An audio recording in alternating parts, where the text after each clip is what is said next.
log in. So I'm gonna, seeing that folks are getting their audio situated. As you're logging in, if you're a committee member, agency from CARB, if you can please follow the link that's published on my screen and you can sign in that you're present. So again, committee members, this is the same process we've been following. We're just posting the instructions to make it more clear. And if you have issues, you can message directly Millie or Jessica, and she will be able to troubleshoot with you directly. All right, so we're ready to begin. It's 5:30, and I just want to welcome you to the September committee AB617 CSC meeting. We're really grateful that you're spending this evening with us today.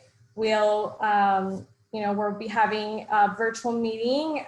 We continue to have these virtual meetings as a response to the COVID-19 pandemic. We hope that all of you continue to stay healthy and that you're staying safe. My name is Daniela Flores from Harder & Company, and I'm joined by my colleagues, Millie and Jessica.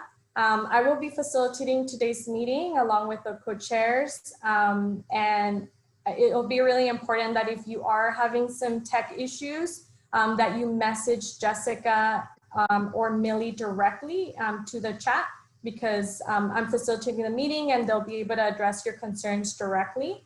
So please send your questions your way if you're having some technical issues. So if you would like to hear the English interpretation, you may go to the bottom bar, the toolbar of Zoom, and you can just select the interpretation icon and select English. Keep in mind that we will have Spanish presenters that will be speaking in Spanish, and public members that will be speaking in Spanish. So it'll be important that even if you are listening in English, that you select the icon in the globe and select English. Otherwise, you won't be able to hear the accurate language in the moment that you need it. So si desea escuchar la junta en español, por favor vaya a la barra inferior de controles y seleccione el icono de interpretación. Tiene la forma del mundo y puede elegir Spanish o español, y puede hacer clic en la opción para silenciar el audio original. Si no, va a escuchar la reunión en dos idiomas.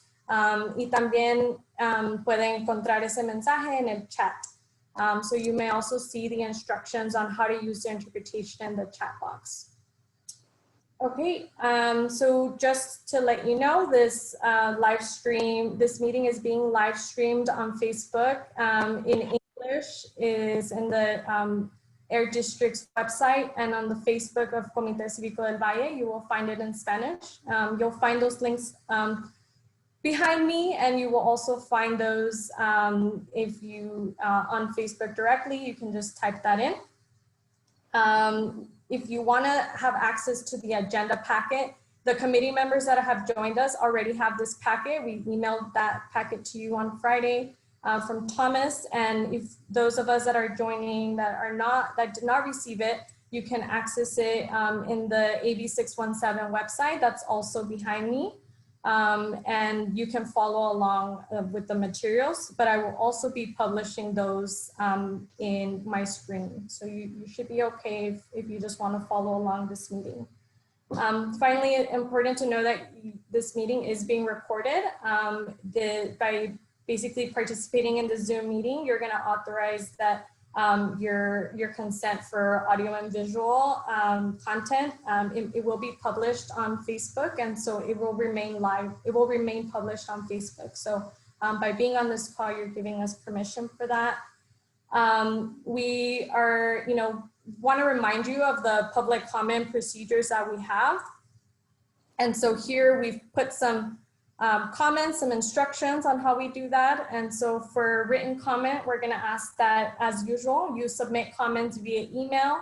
You can submit comments via Facebook live stream chat, or you can submit your written comments in the Zoom chat now. If you would like to give some oral comments, we will have an opportunity during agenda item number 2. We have a public comment period, and the instructions are posted on here as well. We just ask that you remain muted until your name is called. So we'll have a list of anyone that wants to give a comment. We will be and I'll remind everyone to please mute yourself right now if you are not speaking. And we'll be giving those that are making public comment, will have a maximum of 2 minutes. I will be keeping track of those 2 minutes, and I will let you know once the time has expired. And that is really just to help ensure that we give everyone an opportunity to share. If we do not finish public comment in the time that's been allotted during agenda item number 2, just be aware that we will have an extended public comment period after agenda item number 6. So we'll let you know, but just hang in there after the agency updates. We will come back to you if we don't get to you so that you can make your comment. We want to remind you about, just during public comment, we just remind you of the code of conduct that you all have discussed in prior, when setting up these meetings. We just ask that you're courteous, you're attentive and respectful of others' point of view and opinions. We, encourage you to communicate openly, directly, and respectfully. Yeah, we encourage you to be flexible and open in exchange of ideas between the groups. There'll be a lot of discussion today because we're having presentations. And so we just want to remind the committee members that that's what we would hope from everyone here. And I will be basically giving you these reminders throughout as needed, but just wanted to give you a few of those, highlight a few of those really important ones. And so that will be the public comment period. I will, post those instructions on the chat as well, so that you can refer to them. If you forget what the process is like, you can refer to the chat. It's been posted now. Okay, so that's all that I have to share for now. I will open it up for opening remarks, and while we do that, the co-chairs can lead us through those opening remarks, and we'll be checking the roll call sheet, and at a later time we'll just verify if anyone else that joined later, if they haven't signed in, we'll be sure to document that. So I will hand it over to Matt Desert at the Air District, who will begin with the opening remarks. Hi, good evening, everyone. Welcome. Thank you for your attendance. We seem to have quite a large group attending this Zoom meeting for 617. With us tonight here at the Air Pollution Control District in our room is Thomas Brinkerhoff, Reyes Romero, and Belen Leon. Again, we have a pretty smooth looking agenda as far as business functions. We are anticipating some robust discussion in the comments, and as Daniela very wisely pointed out, if we need more comment times, we ask you to please hold those comments till the end of the meeting, so you can fully get your message heard on the record and perhaps answers back if possible. Thank you again and welcome, and let's hear from Mr. Luis Olmeto now.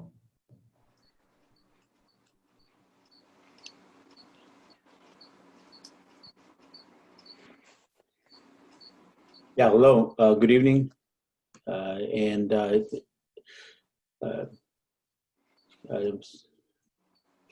I on? Okay. Yeah, hi, it's good to see everyone. Thank you, Chairman, Mr. Matt Desert. I have nothing to comment today other than just wishing us a great meeting, and I'm just, again, glad to see everyone. I think we've made a lot of progress, and I look forward to the discussions of today.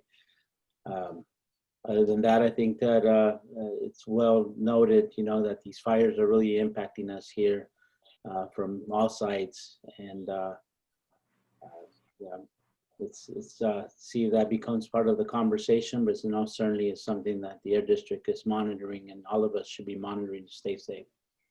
So thank you, Matt.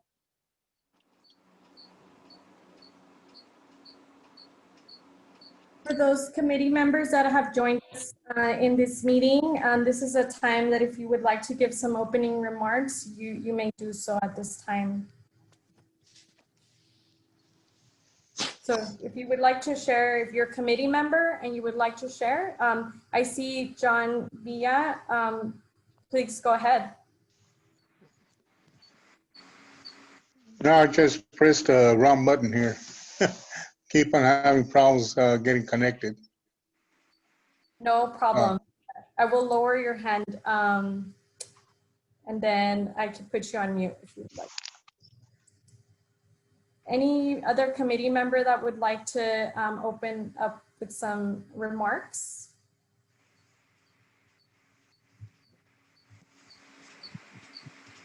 Hi, this is Mark Baza. I just wanted to share something from our Imperial Valley Transit, and some of you may be aware, but I'm welcome to you to share with anybody you know. But right now we're offering free fares on all of our transit services, and so we had received a state grant for a limited time. We were able to offer free fares in addition to the county's area agency on aging has provided some contribution towards fares for the seniors. So we're just announcing that we have that opportunity. Okay, thank you, Mr. Basa. Would anyone else like to make an opening remark? I see all of you all at once, but if you would like to speak, feel free to unmute yourself and you may share.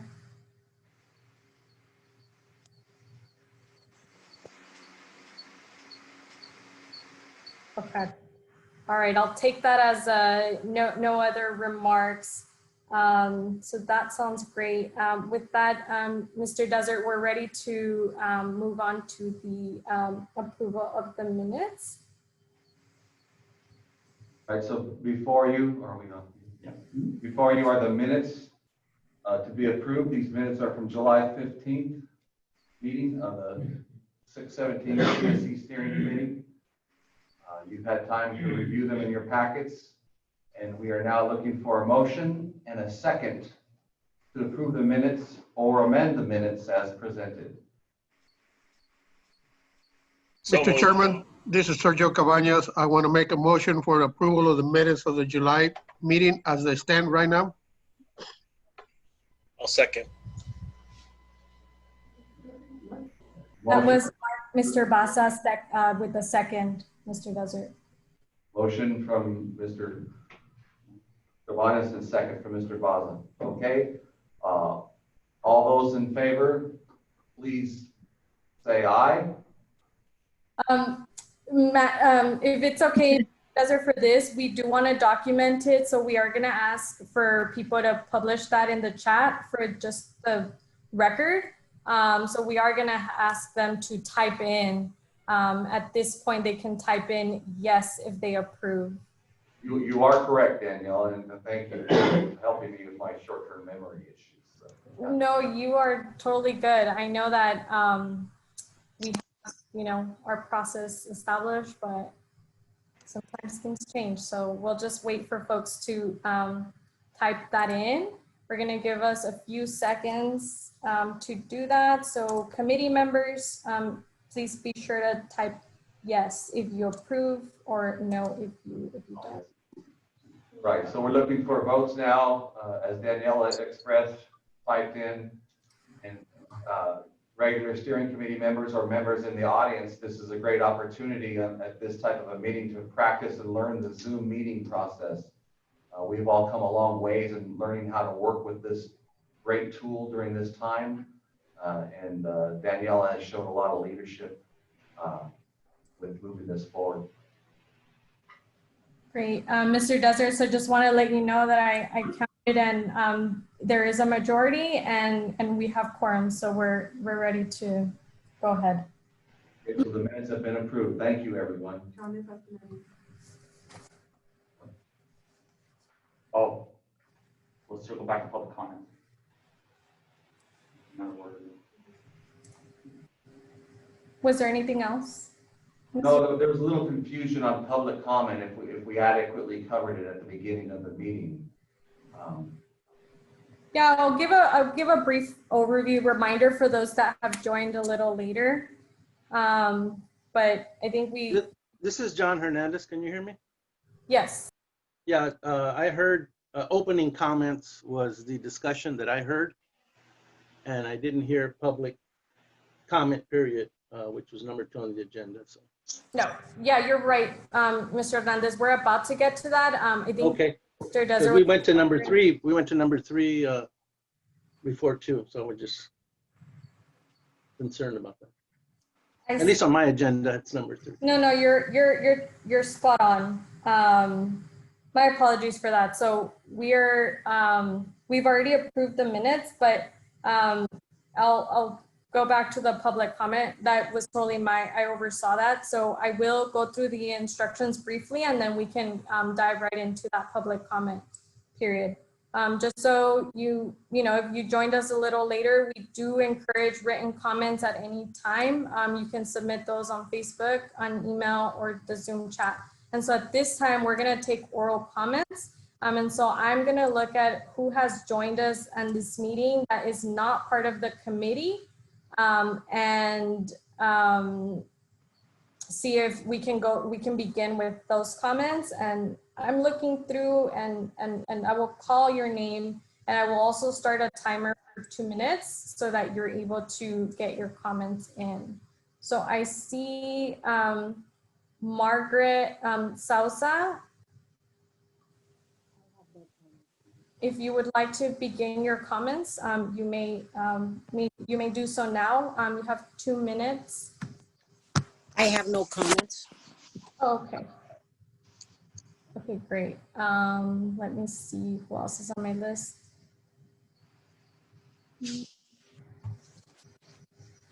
I see somebody that is labeled as Martin's iPad, and I wonder if that's a member from the public that would like to give a comment. You can unmute yourself and let us know.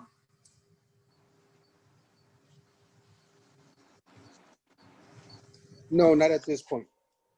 Okay.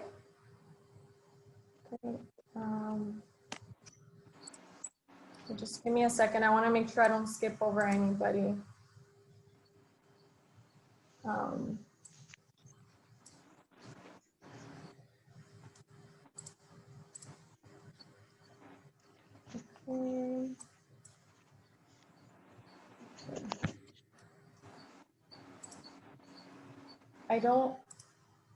Let me see. Okay. So I see somebody labeled as Molina. I just want to know if you would like to give a public comment.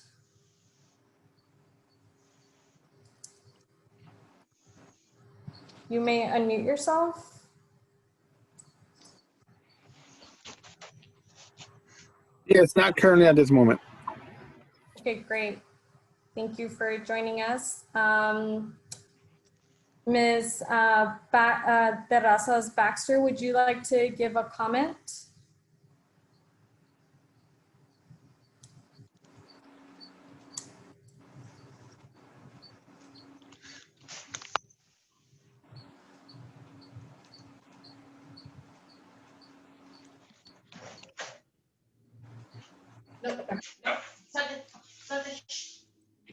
I don't.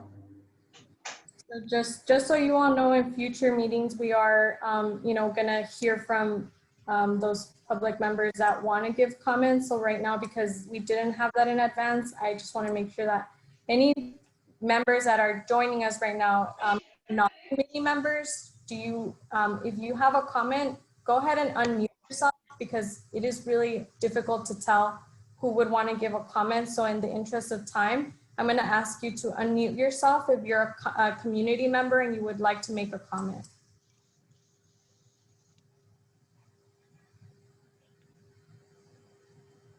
This is Tim Kelly with IVDC. I have no comments at this time.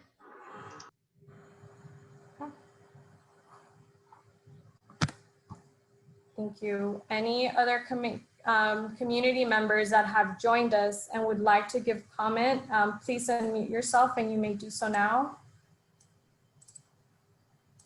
Danny, from the chat, it looks like Rebecca Terrazas is, I think, trying to speak, but her microphone is not working, or their microphone is not working. So maybe we can invite them to submit the comment on the chat. Or no, no comment, never mind. Okay. No problem.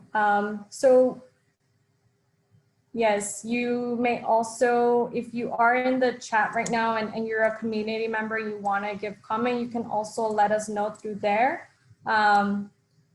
If I don't see other comments from the public members that are not sitting committee members, I will open it up to any committee members that want to make a comment now. This is John Hernandez, and I want to move the public comment. Yes, go ahead, Mr. Hernandez. Yeah, this is John Hernandez, and my public comment is that I viewed the Imperial County meeting of August the 11th, where the Planning Commission recommended for the expansion of El Toro ETX LLC feedlot in Heber.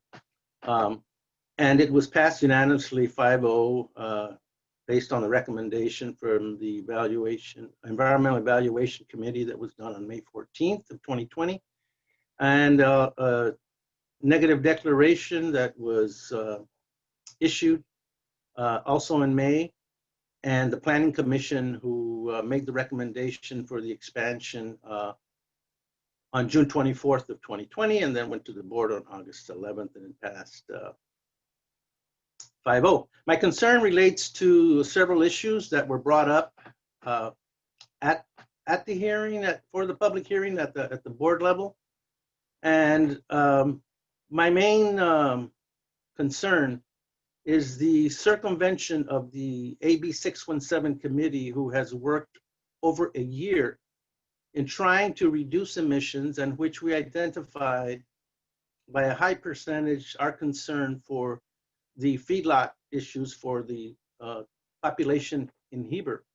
And in view of all these discussions and our passing our emissions reduction plan and so forth, I just think that it was pretty disrespectful to leave us out of the process when we are entrusted by AB617 to reduce emissions, and it's a concern for our community, and it's in our corridor, and we worked on it and we voted on it. And so I'd like that to be recorded on the record. Thank you very much. Else like to make the comment? You may unmute yourself if you would like to speak now.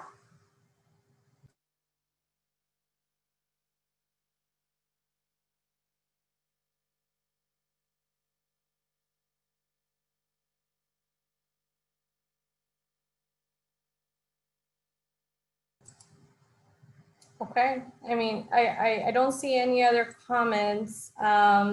If you want to make a comment, we could have an extended comment period. I don't see any, but please let it be known if you would like to make a comment, and we can make some time at the end by typing it into the chat.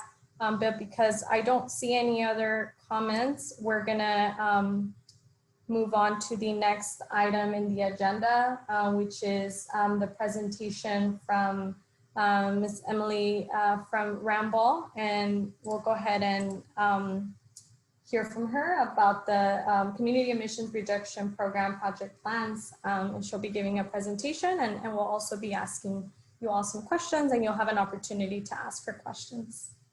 So welcome, Emily. Great, thank you.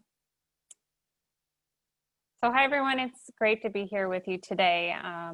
My name is Emily Weisinger and I'm an air quality consultant for Ramble. If you'll recall, last year, Ramble assisted in the development of the Community Emission Reduction Program for the corridor.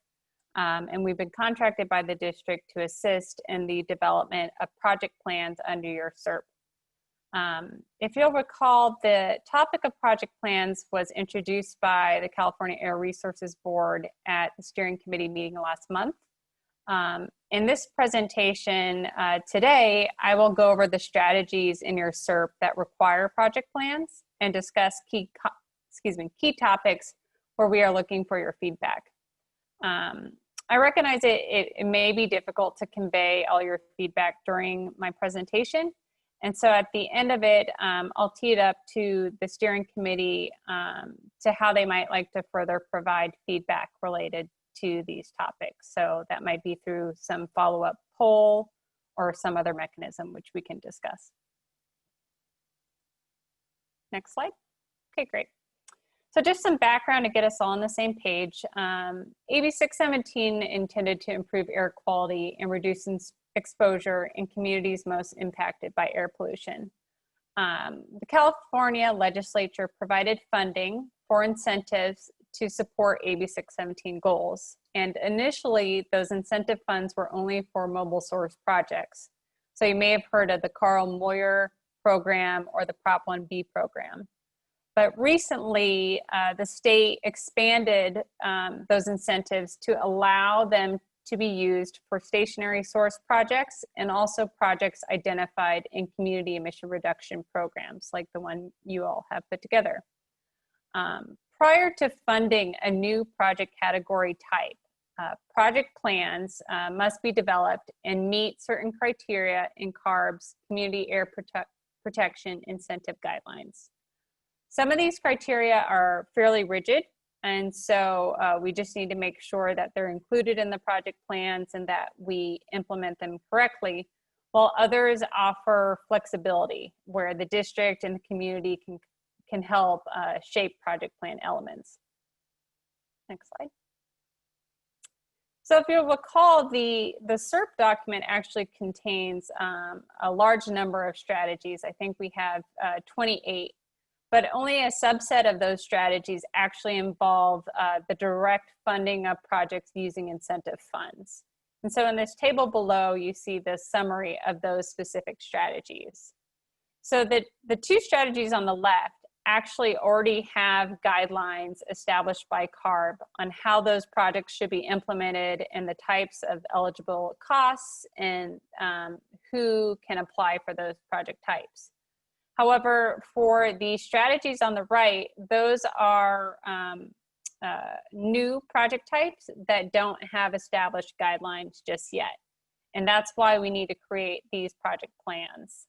And what we'll be looking for you all is to provide input on key parts of those plans. And so you'll see this, this little light bulb on subsequent slides, and those are essentially items where we're looking for your thoughts and opinions.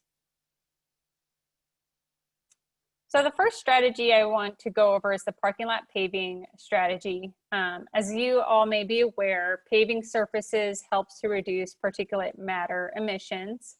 The California Air Resources Board has established methodology that allows us to quantify emission reductions related to these project types.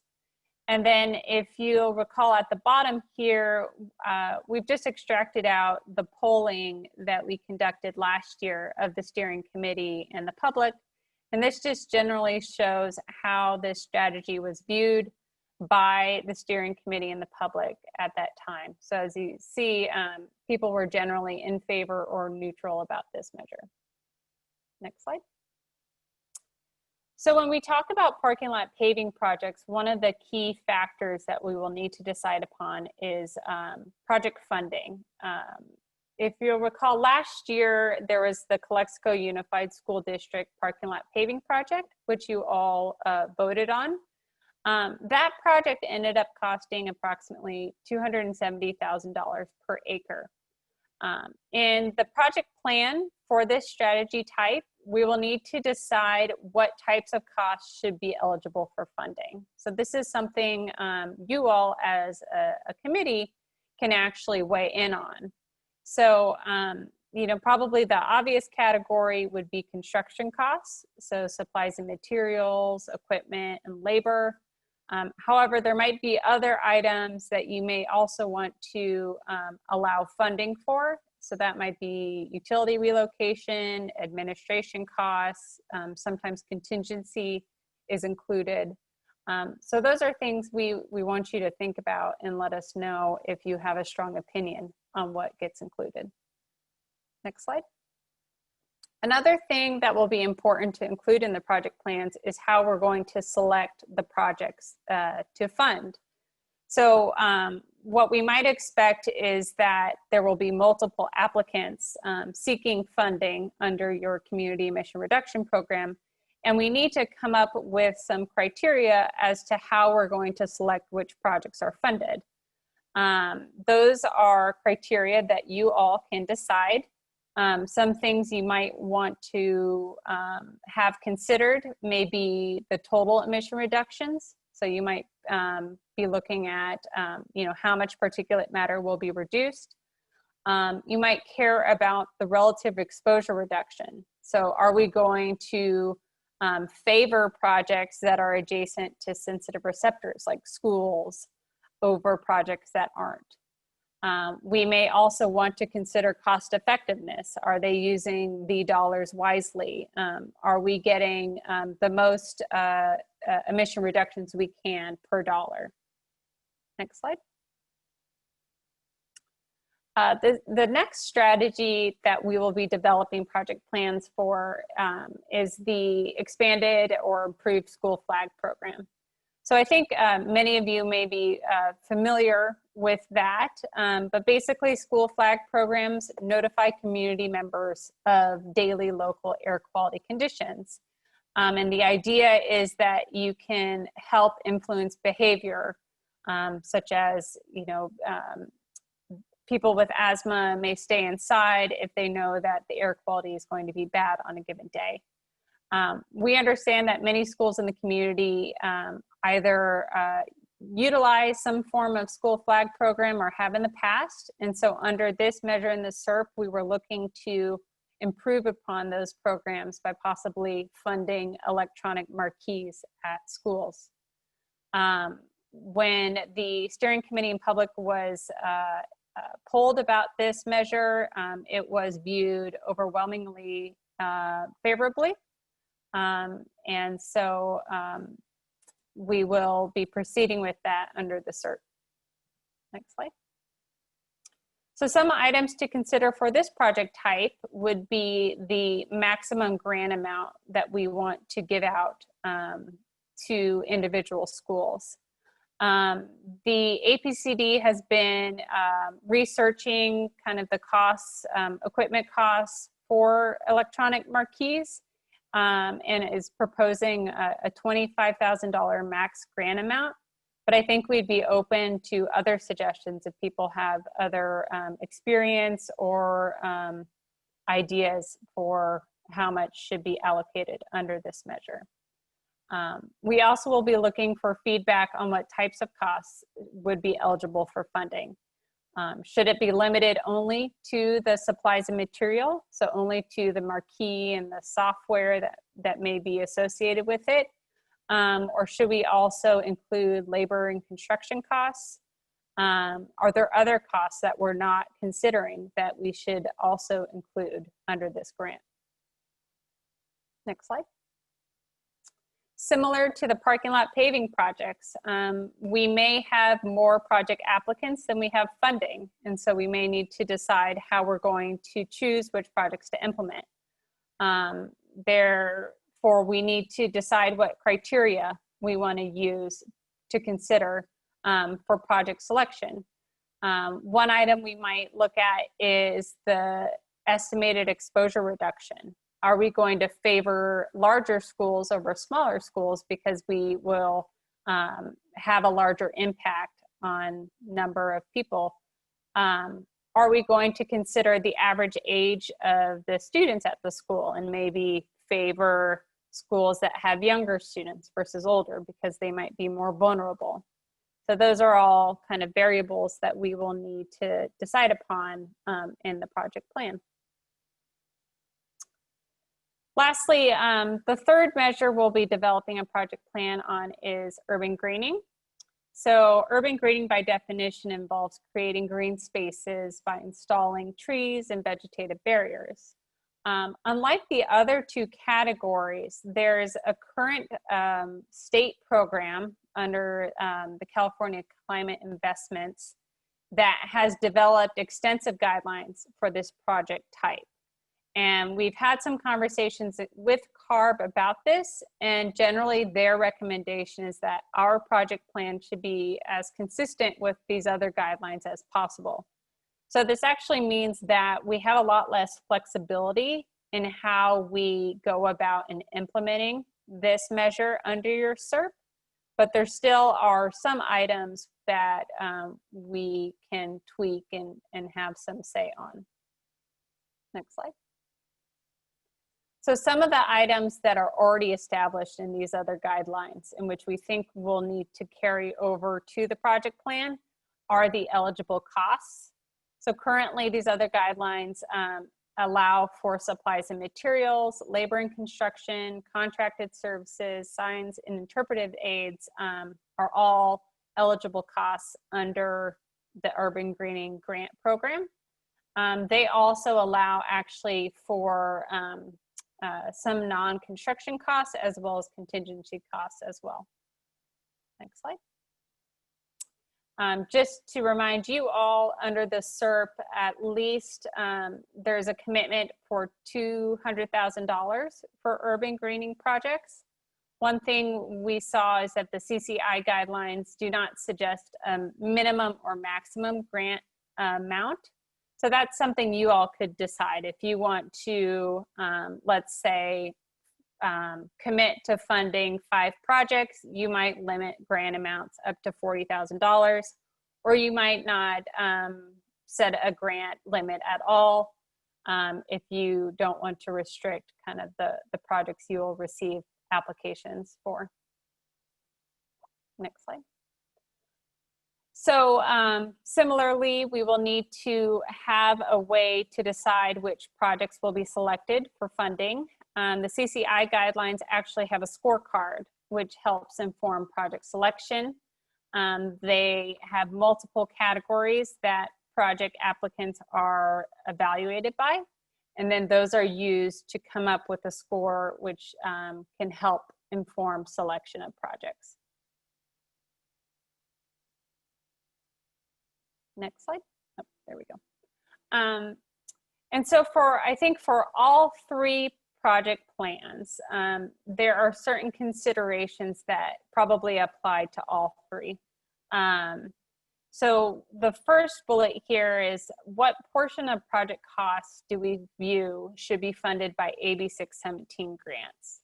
Should we be looking to fund these projects 100%, or should we be funding some fraction of that and expect the project applicants to share in the cost? I think there's pros and cons for both of these. If we're funding projects 100%, we might be able to fund fewer projects just because there will be less money to go around. However, if we're only funding a portion of a project, we may receive fewer applications, as people may not have the funds to go in on a project and share in the costs. So those are important things to consider because it will drive kind of how many projects you implement and who may apply. The other bullet here is the criteria we're going to use to select these projects. I think it's important that the selection is done in a transparent way. And so I think it'll be good to establish the criteria that these projects will be judged by and make that visible in the project plan. We'll just need to decide if there are multiple criteria we would judge a project by, or a single criteria that is going to be the driver for project selection. Next slide. So as far as what comes next, I recognize I went through a lot of information fairly quickly. And so I want to take any time that's remaining to open it to the steering committee to have discussion, but also open it to them to decide, you know, what would be the best way to collect feedback on these items, you know, beyond this meeting, because I think it's important to hear your input on these items. So if you're interested, if you think a poll would be a good way to share that feedback, or some other way, we're certainly open to it. And then as far as next steps, we would be looking to incorporate any feedback from you all into the development of the project plans, and we would share full drafts of those plans with you at the next steering committee meeting, so that we can kind of get into those details a bit more. And I see the Air District raising their hand. I'm wondering if there's a comment that they'd like to make at this time. When the presentation is over. Okay, I see Mary Salazar. I don't know if you're trying to ask a question at this time in response to what Emily's sharing.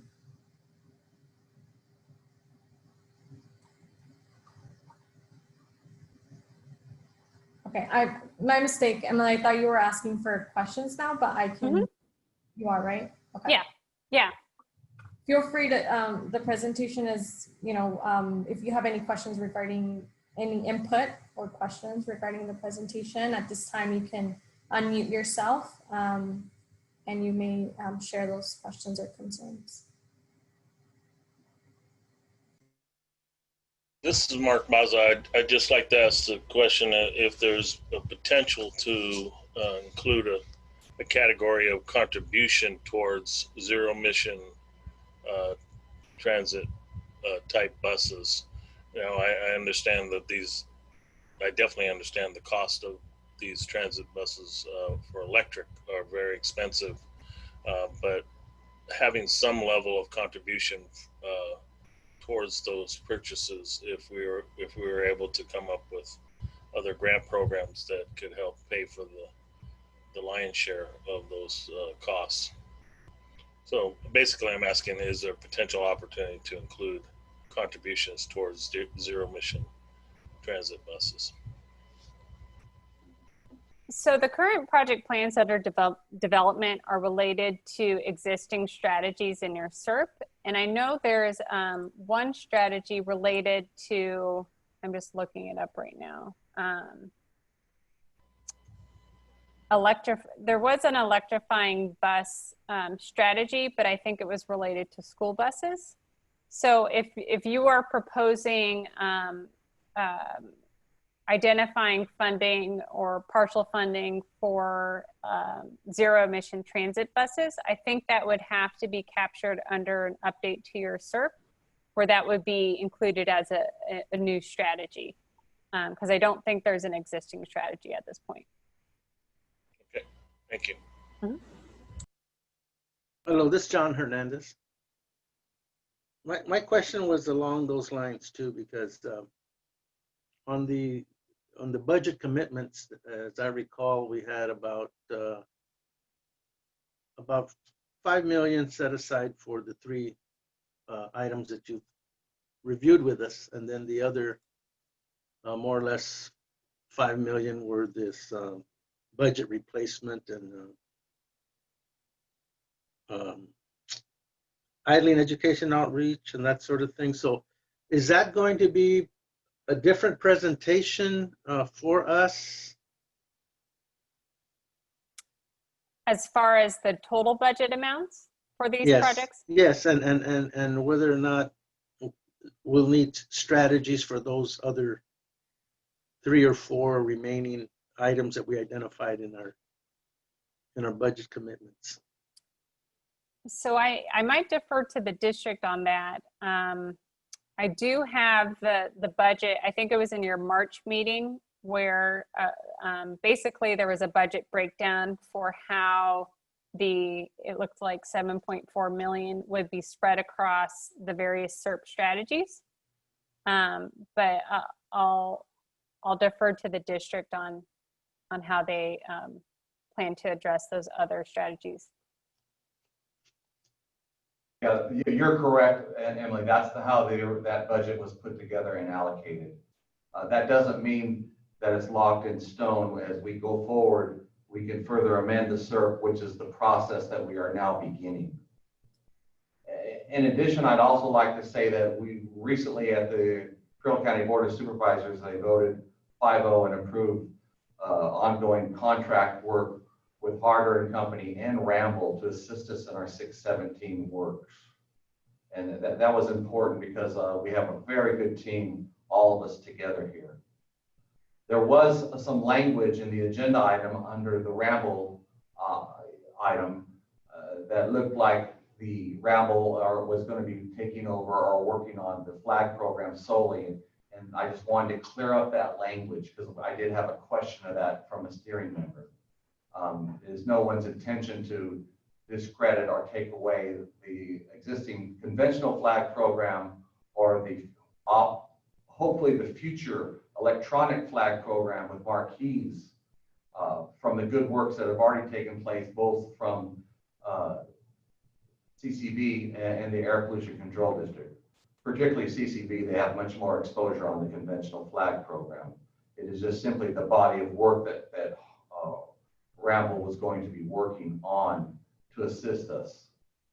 Additionally, the co-chairs, myself and Mr. Ometo, we do make efforts to keep in good constant communication and exchange back and forth concerns about language or how things are being represented. And I think it's very wise that we are doing that so our steering committee members and the public have those kind of questions answered sooner rather than later.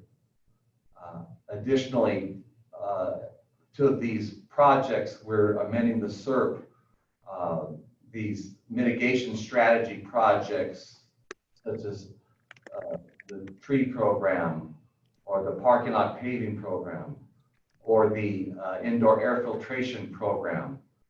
There's another item under item 4 for strategies. There's 6 different categories to be considered for the SERP, and that has to do with land use. So we will be looking at land use policy issues and permitting items. So it isn't always just a carrot and public benefit projects.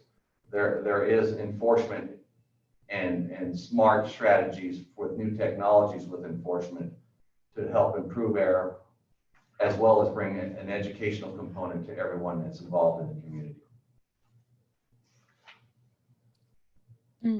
Hi, this is Christian. I'm able to give comment right now as well. I thank you, Emily, for the presentation. I was really excited to see this on the agenda, kind of this brainstorming in the project plans and how we're going to implement and distribute this funds. I have 2 questions. Is there a timeline when, because I have a lot of thoughts on this and I don't want to go into it, that we can like formally submit public comments so they can be included? Is there like a deadline for that? So I think we're looking for feedback right now, and I don't think, I'll defer to the district on the timeline for the plans, but essentially they're very much under development right now, and we're looking for all feedback. And so if you wanted to submit comments related to my presentation or related to the CARB guidelines for project plans, if you had ideas, we'd be certainly open to that. I think we were tentatively planning on sharing draft plans with you all at next month's meeting. And so ideally we would receive that feedback, probably in the next couple of weeks. But again, we can talk about that timeline a bit more. Yeah, this is Matt, and we would like to start getting those comments in sooner. Ideally, we'd like to have another presentation and talk about these ideas and suggestions in October. and some type of adopting the new SERP in November. That may be a little bit fast. We may need to move that back to December, but we do want to receive your comments and your ideas. Please feel free to contact the Air District. Feel free to contact CCV, Mr. Ometo or myself, or any members of each agency. And the agencies will be getting together to put their notes together and to make sure that we make all amendments, the smart amendments as possible. And this is Thomas. I just wanted a point of clarification. So in this item that Emily was presenting for the project plans and getting comments and feedback from the committee, those are the ones we'd like to get in soon as well, as we flesh together these project plans and come back in October to present a proposed project plan for each of these categories. Because the sooner we get these project plans molded in coordination with everybody here, the sooner we can get to moving and actually getting these projects off the ground, whether it's urban greening or looking at the flag program or paving projects. Now, what we're going to talk about a little bit too is the bigger picture with the SERP, since we're getting close to our one-year review. And we invite all the feedback that we talked about before we broke for August, feedback on what you want to see with any modifications, any enhancements to the SERP. Okay, great, excellent. Thank you guys. So I'll just try to get in those comments. There's a lot of different projects, so I'd rather just email or like send a document with that. Thank you. So I'm going into the chat and just want to read out a few comments that we're getting in. So we received a comment on Facebook, Claudia Thetford. Are maintenance costs included in urban greening projects such as water to keep the projects alive for the long term? I'd have to confirm that. I suspect it wouldn't. I think they would only cover the upfront kind of one-time costs, but I'll have to look into that. That might be one I provide a response after the fact. I'd like to add some information there. I think we'd be very wise to make sure that the trees that are chosen or the landscaping that's chosen is a smart choice that will survive and do well in our climate, that they're of a very healthy, robust, and a proper size. And I think there should be really an extra oversight added to the maintenance of those plants or trees once they're in the ground to ensure that they're viable and they live. I don't think we should approach it from a shotgun type of an attitude and plant as many as possible. I think we should be strategic and really work on the planning of it, be a good farmer, a good tenant, and work the ground right, get the proper size, the proper plants, the proper time of year, fertilizer, water, and follow up. So we have some type of smart legacy from these efforts. Great, thank you, Mr. Desert. We have a comment from Blake. Can we get a high-level survey out between meetings, including cost share versus no cost share, award criteria, etc.? Yeah, I think we'd be happy to facilitate something like that so that we can get that feedback from the committee. I think that'd be really helpful. Yeah, just to expand on my comment there, the main concern is that, if we do this 1 month at a time where we take a whole month between meetings and then, the survey questions aren't quite tailored, or, we can kind of at least zone in and then get a little bit more of a, maybe the same format where we do a more detailed survey once we kind of get the feel for everybody between meetings. That way we could just make faster progress, because 1 month at a time and catching people back up, and that is just, I don't feel like it's going to be fast enough to make the progress we need to on this program. Great. Yeah, I can circle back with the district and CCV and Harder, and we can discuss kind of how that gets rolled out. Great. I know Mr. Olmedo has a comment. He's raising his hand, so go ahead, Mr. Olmedo. Yeah, no, actually, Blake beat me to it. That was a proposed idea that we do have the various partners, Rambo, Harder Company, Comitens, and the Air District. What I wanted to both, we haven't had, I think, we keep talking about these documents being living documents, and we know that there will be continued changes. We're learning a lot along the way, new information, changes to the program are expected to happen. In the same, I think, spirit, if I'm catching it correctly from Blake, is that I believe that it would be beneficial to bring in some of these workshop strategies to be able to get more engagement from the CSC versus sort of the traditional public comment process. So again, I want to both propose this to the chair and to the committee that something to consider, that we utilize these resources we do have available.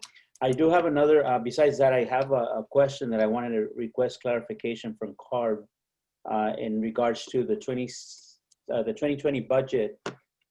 I know that the allocations are based on the auction proceeds. Is there information that the state has on what this budget allocations are going to be? Because I heard Rambo say 7.4. It was understood there was 2 million for implementation, 4 million for incentives, and it's never enough money. I think we all understand that even at a statewide level, it's not enough money, but that's kind of what's there. Is there more money expected in the 2020 budget? Is there an update on that? So this is Dave Salardino. I don't know if we have anybody else on from our incentives team on. Sorry, I just joined this meeting because I had to have another meeting before this. But my understanding with regards to the budget, there was implementation funds included in the budget for this program, and it's a similar amount to what was provided last year, and those are in the budget. The project funds, so the CAP incentive funds, which go towards projects themselves, those are dependent upon the sales. And my understanding is, I don't know the exact number, but I believe that the sales, the cap and trade sales actually have to reach a certain amount before those funds would be available. And so, and as far as I know, that's all the information that we have at this point. Okay, so I'm assuming that the Air District doesn't have any agreements yet, and that's something that we'll be discussing in the near future. I know the procurement or the contractual processes are very lengthy with the state, but I asked the chair again, since you represent the APCD, obviously, is there any expectations of how that's going to move forward? Are we speaking? Yeah. We don't have those numbers yet, or that kind of a contract. Am I correct in saying that? And Luis, you and I have both been staying in good contact on this subject because the funding is so important.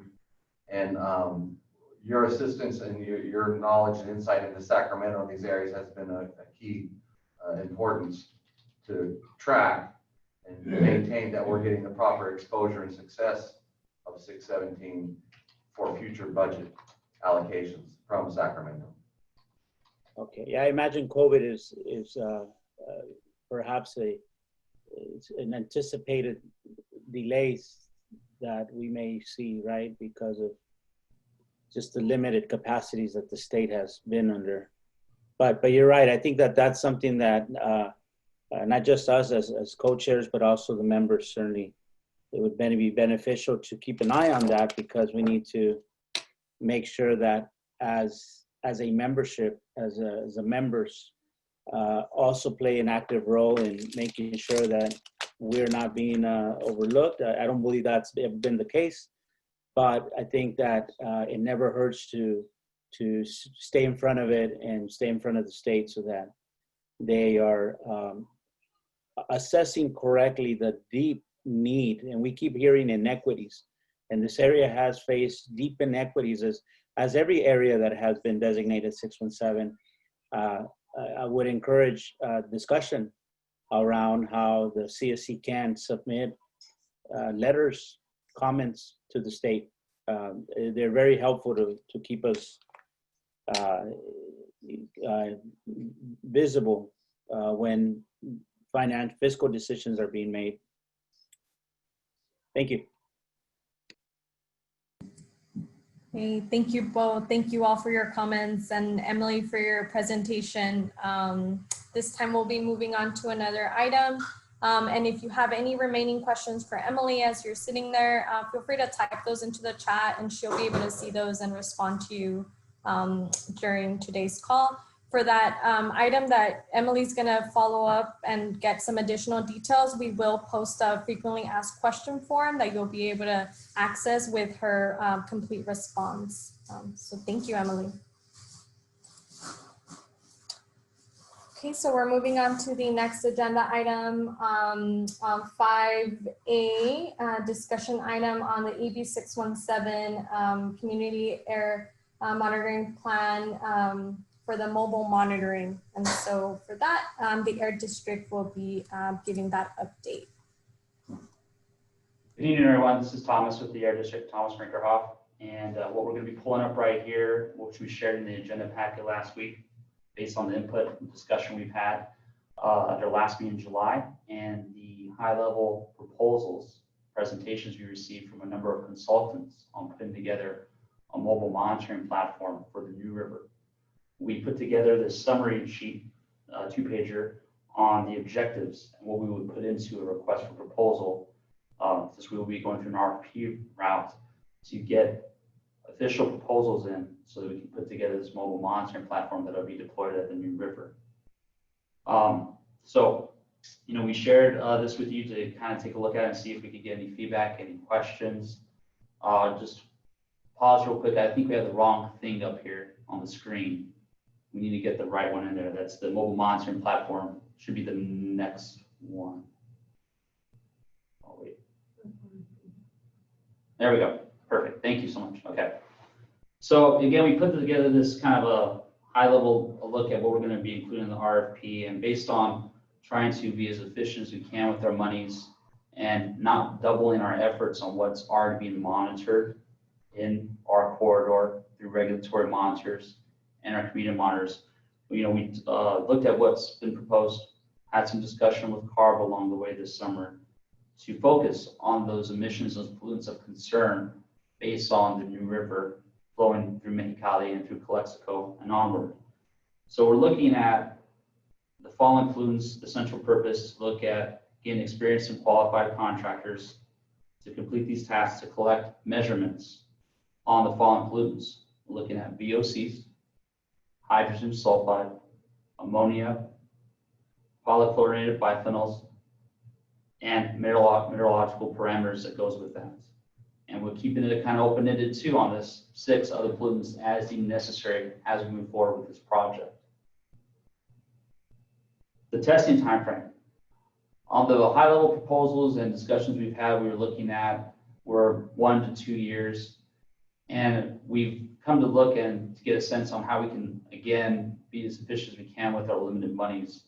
And that discussion and talking with the state, what we're looking at doing a 6-month time frame for deployment at the New River, but doing this smartly and capturing the hot, extreme summer months, so starting next summer, and wrapping that up into the winter months in December to give us 6 months of data at a location near the New River in Calexico.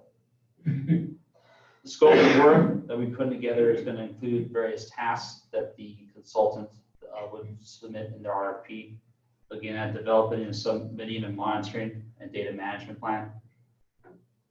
Tasks that involve installing, configuring, and calibrating the monitoring equipment, the operations and maintaining of this equipment, data review, and validation of the data that comes in for this mobile monitoring platform, putting together reports that's required to meet the elements of AB617, and to draft a final report and present it to the community, to the steering committee, to the public. We have a couple other sections here on this handout, minimum qualifications for each proposer, some of that involving, including a detailed response that meets all the qualifications, and submit that, as well as applicable documentation to demonstrate that they have experience, and the air quality monitoring equipment, the hardware itself, and any associated equipment to do the installation and the maintenance on this equipment, to repair the equipment, and to operate it. Looking at including, each proposal including a technical portion, so a project management plan, and a data management plan on how the data will be managed and accessed during this study. There's going to be a requirement to include references, 3 references within the past 3 years. And again, in that technical portion, so demonstrate the understanding of the questions and the needs of this RFP process. The technical portion is the heart of the proposal, and all submitted proposals will be evaluated to ensure that all tasks and deliverables that's going to be listed in the scope of work that's included and is responsive. So get into some more detail, one more level of detail here on these RFP requirements. The any entity that is a part of this and submits for during the RFP process, we need to list all the personnel and their job descriptions, or the companies performing the tasks, the maintenance, the repairs, the operation, and the analysis. List all the necessary monitoring and support equipment for this task, including meteorological instruments. Putting together a list of standard operating procedures and QC procedures, quality control procedures, including data quality objectives, quality assurance plans, site selection, sampling frequency, and so on. Include shipping, handling, laboratory analysis procedures that will be used for sampling analysis as necessary. Again, going back to data management is a huge portion of this. The flow, the review, the validation, the submittal of the data to the district on through progress reports and the final submittal. Making sure that the air district has access to monthly data reports in CVS format, and the district itself has access to the data management system. Because whatever consultants pick to take care of this work, the district will need to have access to that to ensure that none of the data that we're getting is manipulated or compromised in any way. Since this is going to be a limited time frame, we want to get as much quality data as possible when we do this project. Also included will be a cost proposal that breaks down all the tasks and all the deliverables, line item by line item, so we can go through that thoroughly to make sure that they're meeting the objectives and the budget that we're going to allocate to this based on the budget that we discussed in March, that breakdown that we gave. That has not changed, but that is what we put together, again, based on the discussions we've had and the desire for the committee to see what we're going to try to achieve through this on the input we received to date. And with that, I invite any questions, any comments on this. It's our intention to circle back on this within the next 30 days to talk with our co-chairs between Matt and Luis. We invite input now, and I would say we would like to get as much input as we can this month in September, so that we can put together this RFP and get it ready to put out there to publish this RFP this fall, so that we can then get the proposals in, which can be reviewed by their district staff, by our co-chairs, and then get the final choice, the final decision from this committee before the end of this year, ideally, so that we can then hit the ground running in early 2021 to put this together, give the consultant adequate time to put together the equipment needed to meet this objective, and deploy this mobile monitoring platform next summer.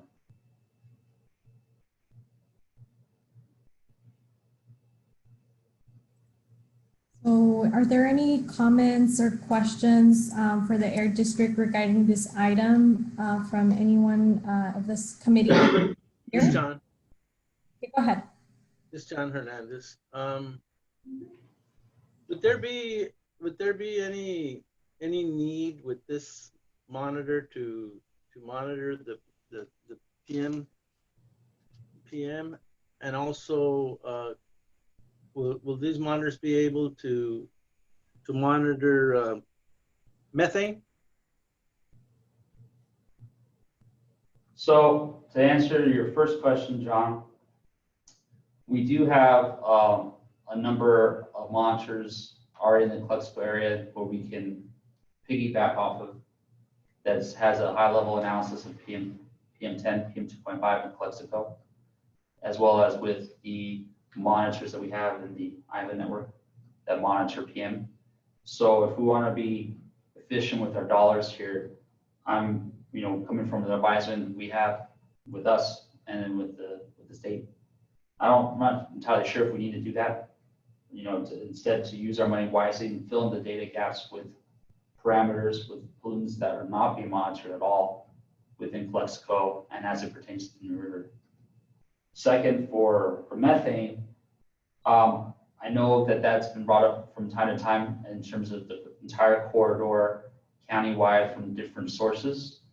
I'm not sure if we've discussed methane as it pertains to this project, but I will defer to any discussion between the co-chairs and if anybody else wants to see us pursue that with this mobile monitoring platform. And also to point out too, that also can be covered, John, under 6 as needed as we move forward under other pollutants. We could put that in there as well. Thomas, there's one question coming in and then we'll move on with Mr. Olmedo. But for this question from Michael Moore, is this to physically purchase equipment or is it just contracted service that will provide the equipment? So that's a great question. And one of the things we've kind of gone back and forth here is the pros and cons on whether we're going to rent this out or purchase it. And in looking at the fact that we're going to be looking at a 6-month deployment, I think that's something that we're going to nail down between us and the co-chairs here with whether it's going to be smart to go forward with renting this equipment initially and getting it going through the 6-month window, or if we want to take on the higher cost of initially, at least, of buying it, purchasing it, and going forward from there and using it at further locations, other projects down the line. What we do know, though, is that it makes sense for this project to put it in the hands of a qualified contractor to get the work done and do the data management and everything tied to this so we can get this critical missing piece of the puzzle for our valley and for Calexico into our frame so we can analyze it and make better decisions, better informed decisions. So that's something that we're going to nail down and put that into the RFP as soon as possible. And we will have an update for you on that next month. Yeah, that makes sense, Thomas. You've got a location picked out. You need a lot of support to acquire the data. So that does make sense that if it's the initial thing that you might look just to have the contractor provide that equipment and capture the results, and it doesn't put you on the spot for the purchase of the equipment that you have from the first initial sampling. I see the logic of how you're going. Thank you, Michael. Yeah, one of the things that I think, just speaking, frankly, that makes sense to lean towards renting this equipment and having the consultant put it together is so that we can learn lessons learned from this first deployment, because we're looking to do this and get this data in, and we can always do another deployment, whether depending on the data we find in New River or other locations in the corridor that is of high interest by this committee. And by doing this at a 6-month time frame, it won't, hopefully, I don't believe so, exhaust our funding what we budgeted for this. We can be smart with our dollars, stretch them out, and get this going, get this data in, and then see what we need to do as a community here with future deployments, and whether then it makes sense based on our knowledge and based on training that would be provided. We all get used to how we're going to tackle this, that we can then make a decision on future deployments whether we want to purchase or keep at it in that fashion. Thanks, Thomas. Great, thank you. Mr. Olmedo, go ahead. Thank you. I know that the conversation about methane, whenever we talk about that, we may be feeling inclined to go back to the goals of 617, which is to address toxics and criteria contaminants. Many of these arguments were brought to CARB some time ago, including the fact that Comité Cívico does have an AB617 community air grant to develop some methane monitors, which we have, and they're going through the calibration process now. And the question at that time was, well, if 617 is focused on criteria and toxics, why are we measuring methane? Our purpose and the advice from our scientists and monitoring experts, when we're dealing with low-cost sensors, it was advised and well understood that methane can be a proxy to toxics and criteria.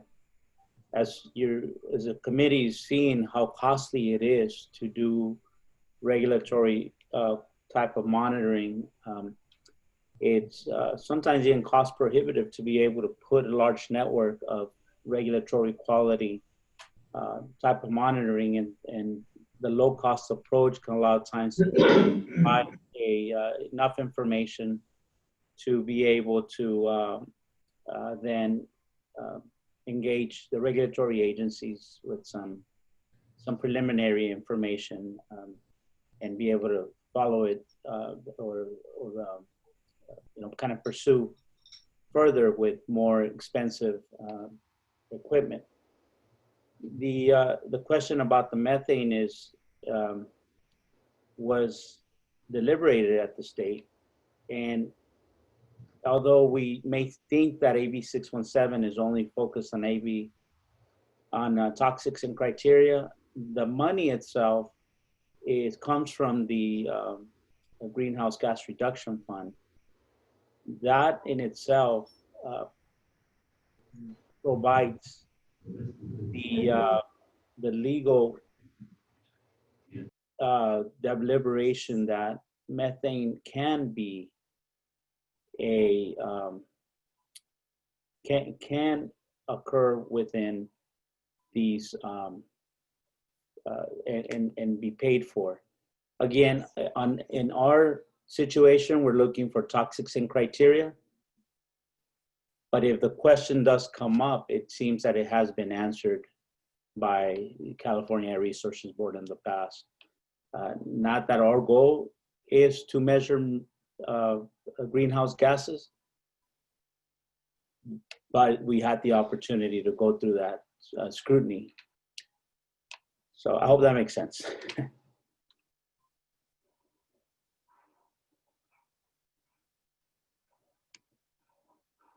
That's all I have. Thank you, Mr. Romero. Are there any in the Air District? Do you want to respond at all? I don't see any other comments coming in from any committee members, but if you do want to speak, we can hear from one more person before we move on. I think that's it, Air District. Thank you. So thank you, everybody. So what we're going to be doing then is working to put together the draft RFP and working with our co-chairs and with the state so that with their guidance, so that we're following the CAP objectives here, what's been outlined in the CAP program for such an innovative and original deployment that we're going to be doing here at the River. So that's all, and we invite you to provide any feedback, so submit your comments or emails and your suggestions over the next 2 weeks would be great. And we'll bring this back and hopefully get this finalized in October so that we can get the RFP going this fall and make the final selection, like I said, before the year is done. Thank you, everyone. Thank you, Thomas. So with that, we're ready to hear from Edgar from Comité Cívico. He'll be giving us an update on the camp. And so Edgar, if you hear us, take it away.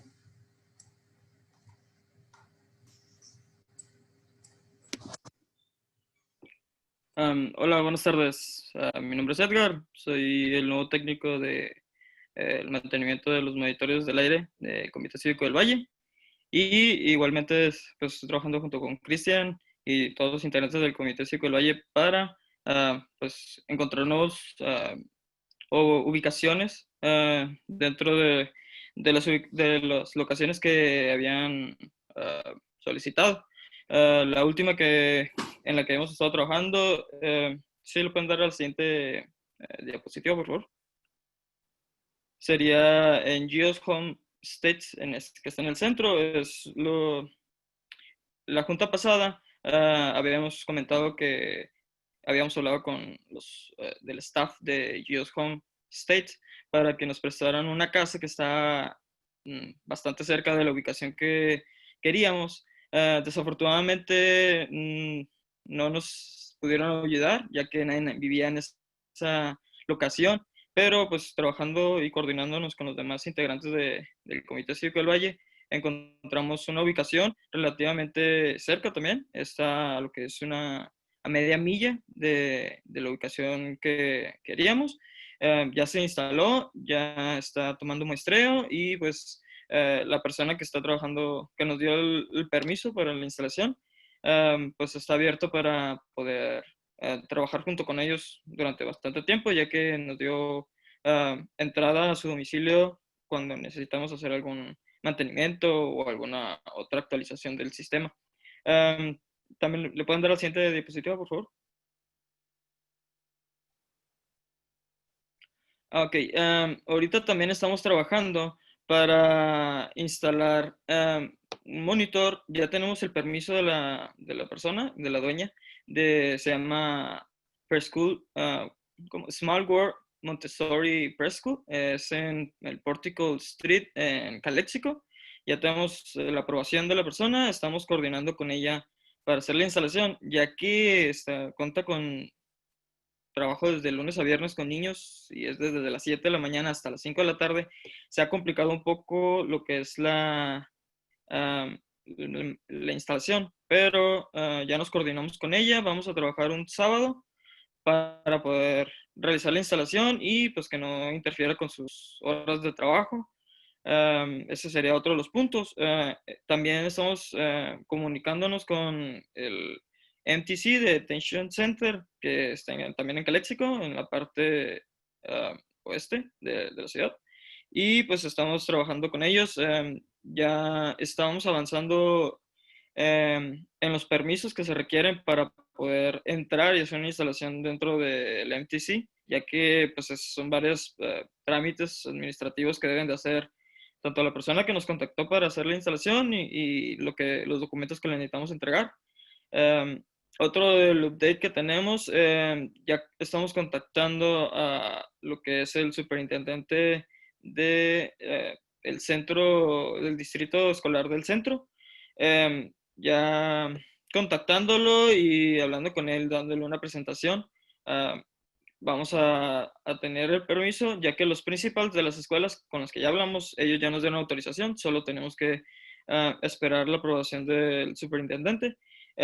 Anteriormente ya hemos trabajado con ellos en otros programas y nos han dado luz verde para trabajar e instalar monitores en escuelas en el centro. Entonces yo creo que es una muy buen contacto que tenemos y pues yo creo que va a ser favorable para nosotros y nos va a ayudar con esos dos permisos en esas dos escuelas. También estamos contacté al principal de Enrique Camarena High School. De hecho, tengo junta con él el día lunes de la siguiente semana para presentarle lo que es el proyecto, de qué se trata y los permisos que se necesitan por parte de él. La verdad, esto ha sido un reto interesante, un poco complicado, pero pues estamos avanzando pues ¿cómo se dice? A marcha forzada para poder lograr los objetivos. La verdad, el virus, también pues la gente está temerosa de abrir las puertas. Me ha tocado ir a tocar puertas a varias personas y pues la verdad ya me ha tocado en 3 ocasiones que no me han podido abrir porque pues está lo del virus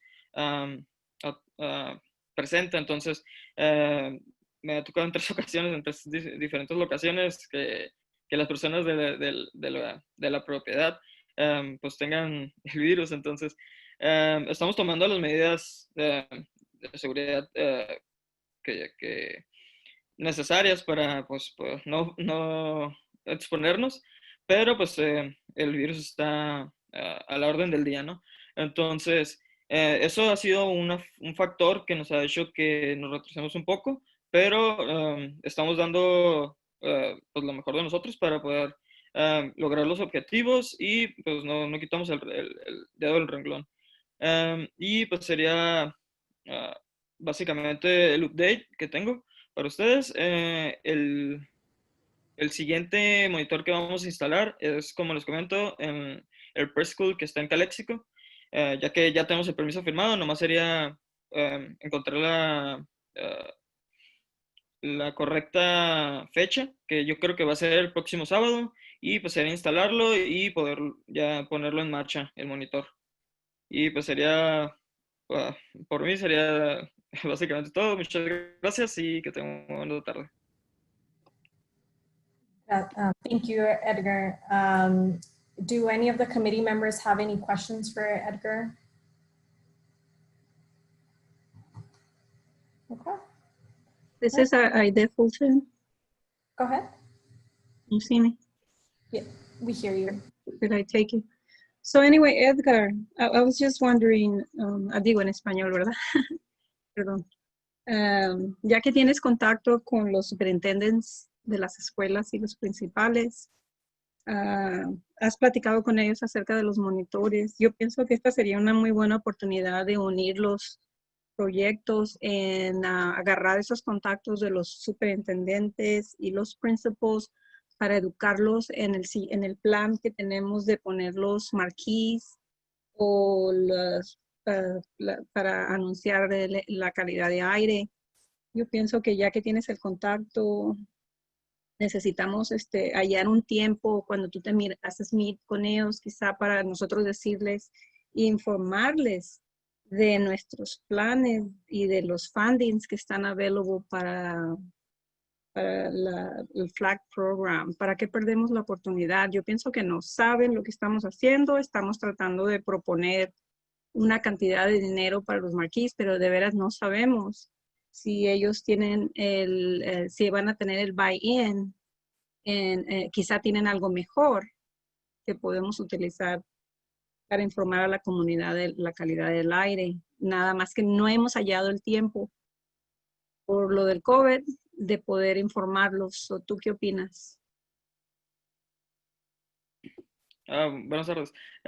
Pues a lo que he platicado con los principals de diferentes escuelas, la verdad todos están abiertos a colaborar con la comunidad, están muy interesados en los programas, pero como le comento, es bien difícil que te atiendan. Casi siempre me han contestado básicamente por correo o por alguien más, por el de mantenimiento, que va y habla con él y ya me dice qué es lo que dice.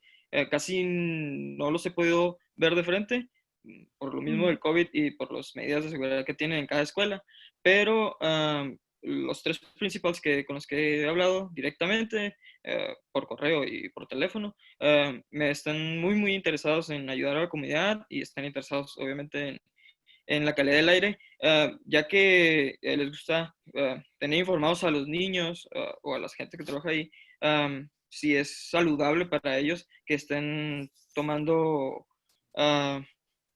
actividades al aire libre, ¿no? Como le comento, yo pienso que porque sí, muchos no están enterados al 100% de que es todos los esfuerzos que estamos realizando para el bien de la comunidad. Y sí estaría muy bien comunicarlo junto con presentarles el proyecto y comunicarles pues, los demás esfuerzos que se están realizando, ¿no?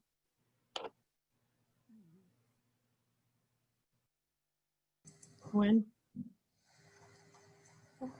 Yeah, I want to just real quick respond to Aide and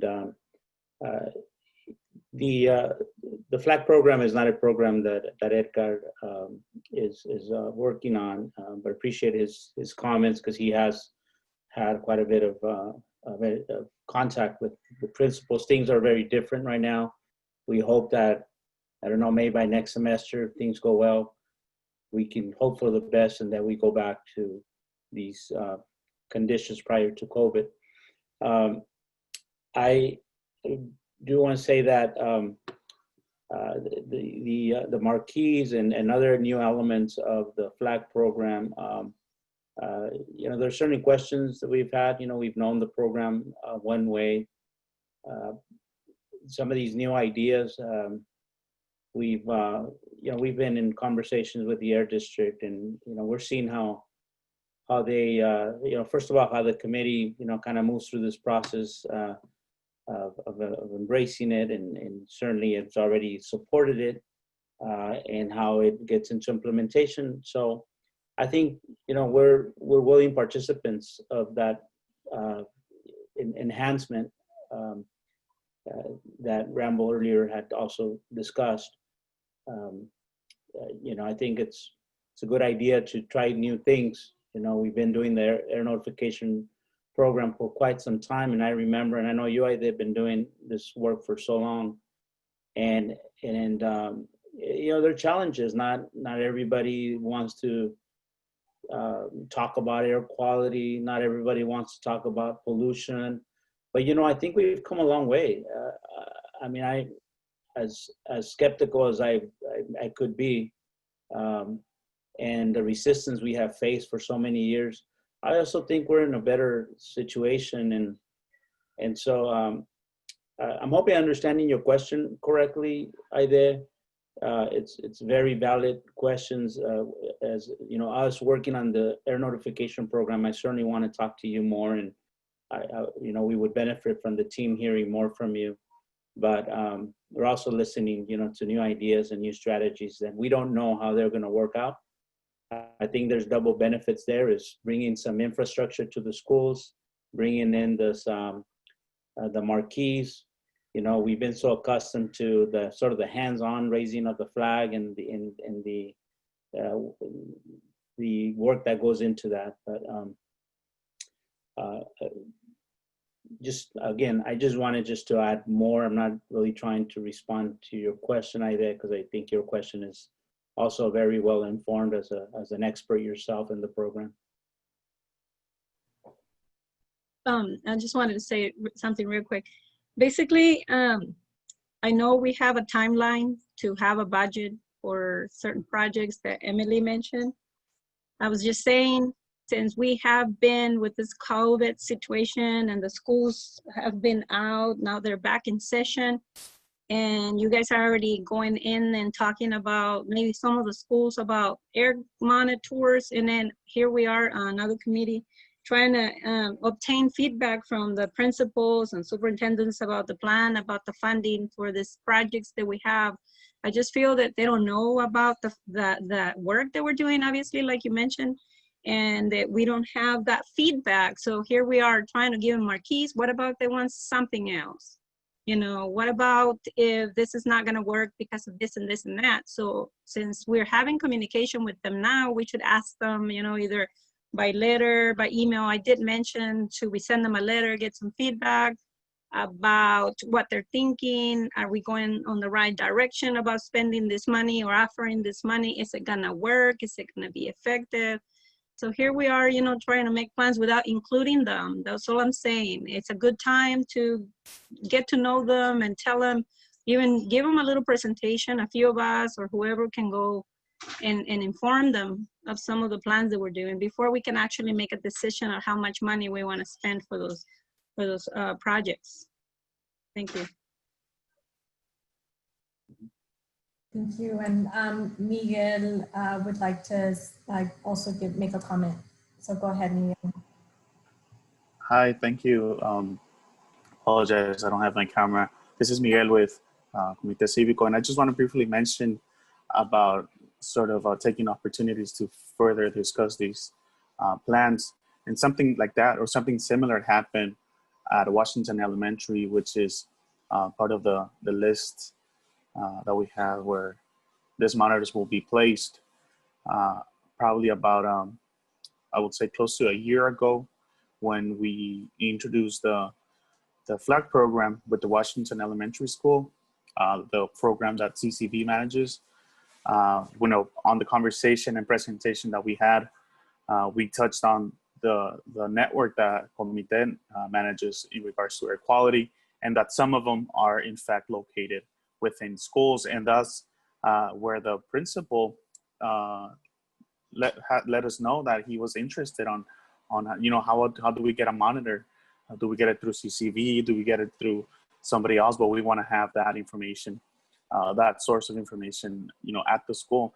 So it was easier for us once we had this list that was developed by the CSC and identified Washington Elementary as one of potential schools or potential sites for these monitors. It was pretty easy or easier for us to go back and, remember that time when we had the conversation about monitors, we got you a monitor, let's start having these conversations. So now I definitely do agree. And I see the real benefit of incorporating all this talk that we're having and the future plans, since we're having these conversations with the schools. So perhaps, as we mentioned, Edgar is not the person that particularly manages the school fair program, but he does work at schools, and it could be a good time for the rest of the team to meet with this principals or meet with the superintendents, and even APCD be brought up to these discussions, and have a more fruitful conversation and a dialogue, and hear from them what they want to see at schools, what works for the schools. And I just want to briefly touch that on for this conversation, and thank you. Great. Thank you all for those comments. If you have additional comments regarding this item, please type them into the chat. We're going to move on to our final discussion item under item 5C regarding the one-year discussion on the SERP. So I'll turn it over to the co-chairs to lead us through that discussion. Yeah, this is Matt. So we kind of discussed this subject under item 4. So it is time. Now is the time to consolidate your thoughts, your emails, your concepts, and get them into us through email, through written form, through CCV, through the Air District, by any means possible, because we are reviewing and updating the SERP as we are authorized and are supposed to do.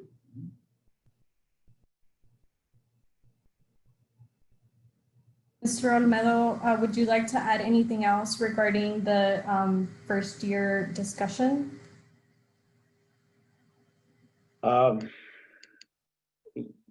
Yes, I was trying to get back to the agenda here. Couldn't find it. Okay. Is the comments on the, are we talking about the CARB presentation coming up? No, so right now we're on basically the opportunity to make revisions to the SERP, the existing SERP. So since we're at the 1-year mark since approval, that you all are asking the committee to make any recommendations, send in comments. And so I just wanted to see if you had anything else that you wanted to add. Yeah, the only thing I think in hearing the comments, I think as a co-chair, certainly we want to be able to facilitate as much as possible. Yeah, certainly we have opinions, but I think that it's extremely important to hear from the CSC. And I know that getting into this first year and meeting the deadlines, it's a complicated program. There's experts who, like the Air District, who work on this type of work on a day-to-day, and just understanding the language, understanding the scope of it, understanding how the money ties to the benefits, and how we improve the air quality and the quality of life in communities. I just think it's important that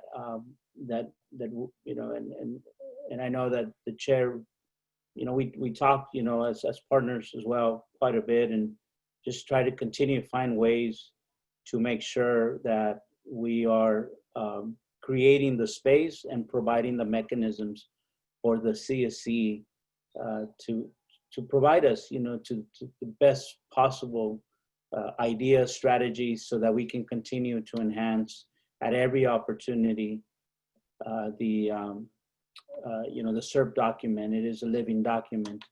But with that, I do want to take the opportunity to also ask a question to CARB, because my understanding is they will be doing a SERP update, and it still have some conversations I've had, not just here, but across the state, as to how is it that the Air Board and OCAP is moving forward with doing an update, and has, what's the update about, and how is it consulted with the CSC or environmental justice to assure that that voice is present there in these updates.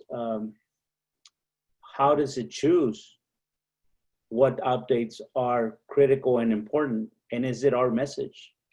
I think that it's important to have a process in place where we do have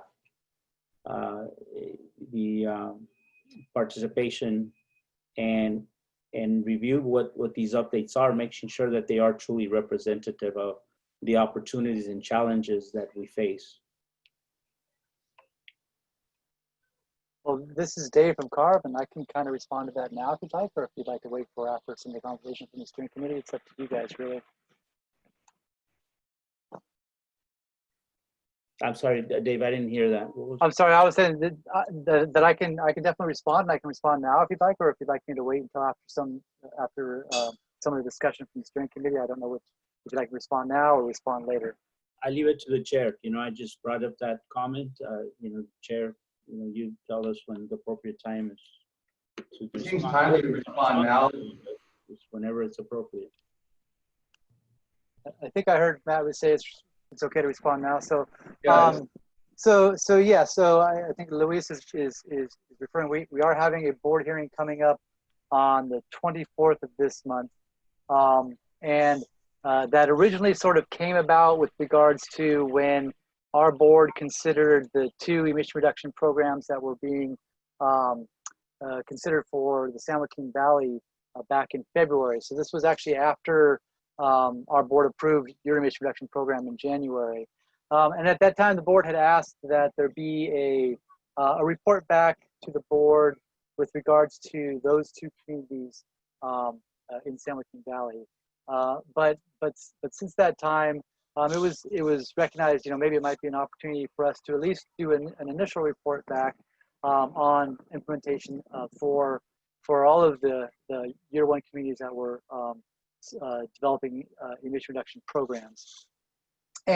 But this is also in recognition that actually there is a requirement within the blueprint guidelines for this program that the districts put together an annual report on implementation each year. And that's actually due to CARB at the beginning of October of every year.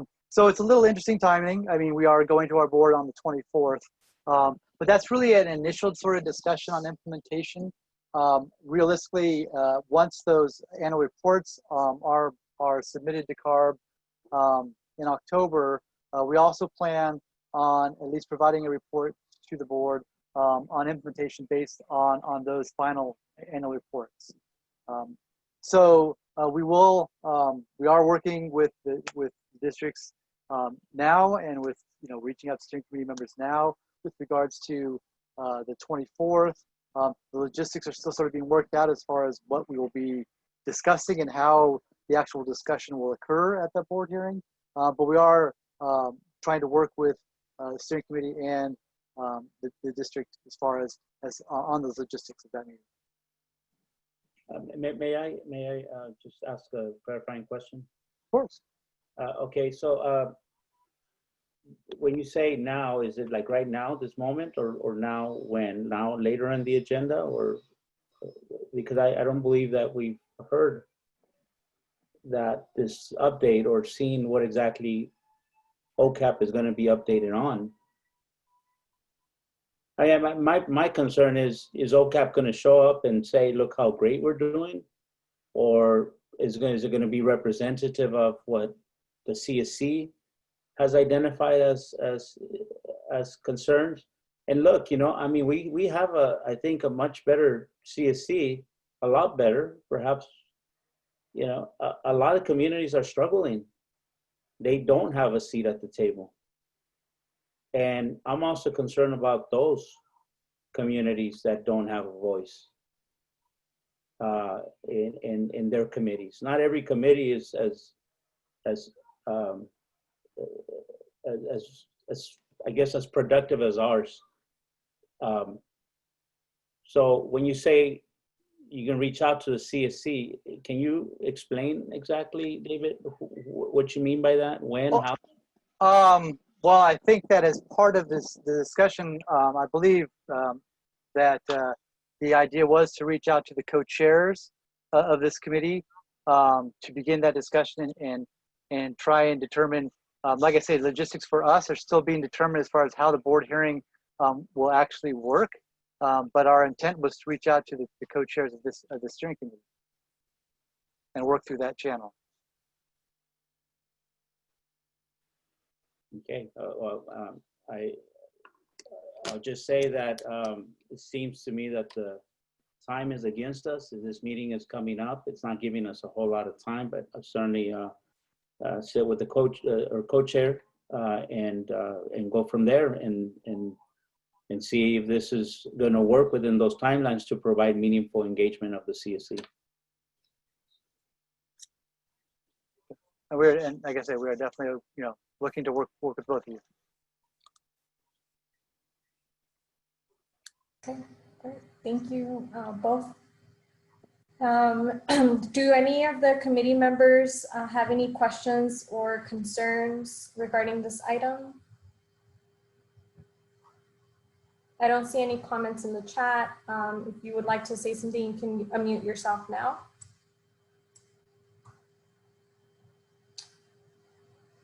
Okay, I don't see any. If you do have some comments and questions, as you know, enter them on the chat. With that, we can move on to the next item, and I'll hand it over to the Air District to start us out with agency updates. All right, good evening again, everybody. This is Thomas Brinkerhoff with the Air District. I want to give a couple of brief updates on recent happenings here with the Air District. One, just today, IQ Air was over at both schools in Heber to do the final touches on the air filtration systems that have been installed at Heber and at Dogwood. They did the bulk of that install earlier in the summer, but they went into fine tune to do some final adjustments. So that project for both of those schools has now been installed. We did get in communications with the state through the SEP program, which we talked about before, the Supplemental Environmental Policy, which takes monies from violators up and down the states to fund community-based projects. And we are moving forward to do an air filtration system installation, a project at De Anza School in El Centro, based on the SEP that the Air District put together, and to use the remaining funds from this award to do Booker T. Washington Elementary School in El Centro. So we're really excited about that, and we should have further updates with you as we move forward on getting those off the ground and let you know when those installations will be happening. Also, we have been in discussions and gave a very brief overview on the TAG. This is the EPA's targeted airshed grant. And we've been preliminary awarded monies to do paving of alleyways, major alleyways in the city of Calexico. And we've been working with US EPA and with the city of Calexico on how we're going to be moving forward with finalizing our scope for getting those projects off the ground in Calexico and for implementation purposes, with our intention of getting that going in 2021 in full. So that's another good news update we have here. Lastly, we have some vacancies on this committee that we'd like to get filled sooner than later. So what we're looking at here is we have 2 primary seats vacant at this time. with the recent vacancy of Medea leaving this group. And we have 2 alternate seats also open. So what I would like, and what we're going to be reaching out to, is the primary seat holders for recommendations on who they like as their alternate. This would be for Dr. Khan and for Ida Fulton. And we would be looking with working with the co-chairs on filling the primary seat holders that are currently vacant. So that's the update I have.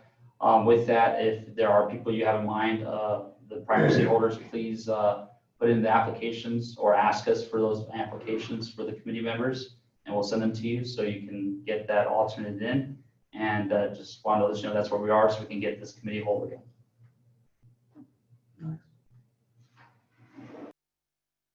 Great, thank you, Thomas. Does Comité Cívico have any agency updates to share?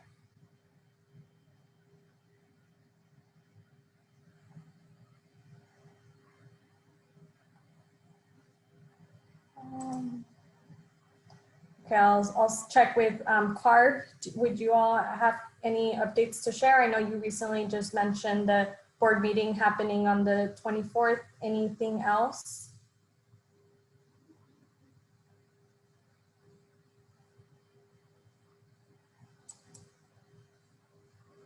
Yeah, sorry, I was having trouble unmuting myself. No, I rather just seize my time for other members that might have other comments. I want to ask the chair, did we have a final comment, a public comment or open discussion? For some reason, I thought we had that in the agenda. Yeah, so Daniela, as you discussed at the beginning of the meeting, this is the second bite of the apple for public comment if there's additional time. So we usually have member comment and public comment at the end. So this is the appropriate time. Additionally, Thomas is talking about the indoor air filtration project at Booker T. Washington School. And I think that would be an appropriate time at the next meeting where we'll bring forward a pilot project of a marquee or conventional flag program, enhancement of the conventional flag program for Booker T. Washington. So maybe that's the best way we approach these schools, ideally, as we pick them off one by one with the indoor air filtration project.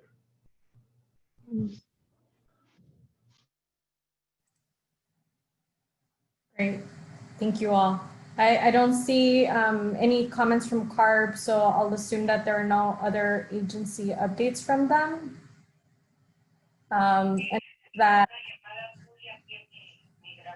let me see.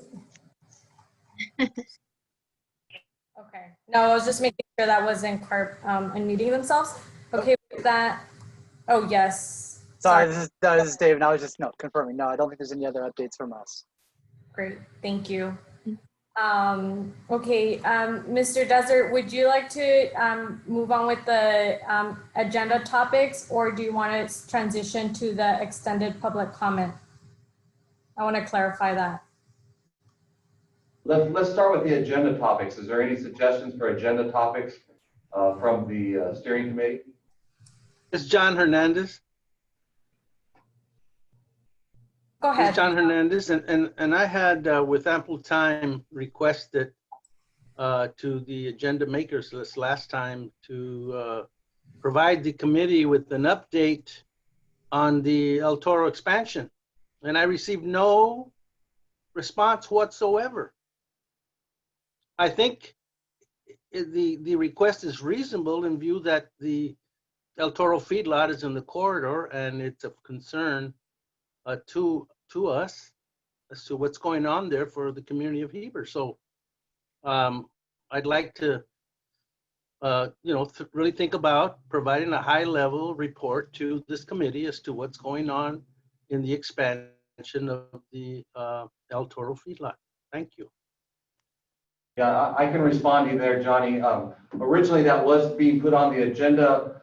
We've had further communication with the county council, and there is a concern over legal or litigation happening over that decision. There's been some correspondence from attorneys to the county council So we will not be able to be bringing forward at this 617 agenda that subject on a formal agenda from the Air District side. Mr. Ometo and I had discussed that, and I thought maybe you had received that message from Luis or CCD, but apologize for not reaching out to you on that. But since it is under litigation or potential litigation, it's basically off the future agenda for the 617 meetings. That's your response then, huh? That is because it's in litigation that the 617 committee members cannot get informed as to what's going on in a facility that's impacting the disadvantaged community of Heber? I mean, that's the official position. I mean, I don't want to know about the litigation. I don't want to know about any of that. I just want to know what's going on there so that we know, you know, so the committee members all know what's going on there.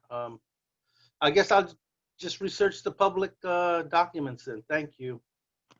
May I actually like to further clarify that we did have a conversation.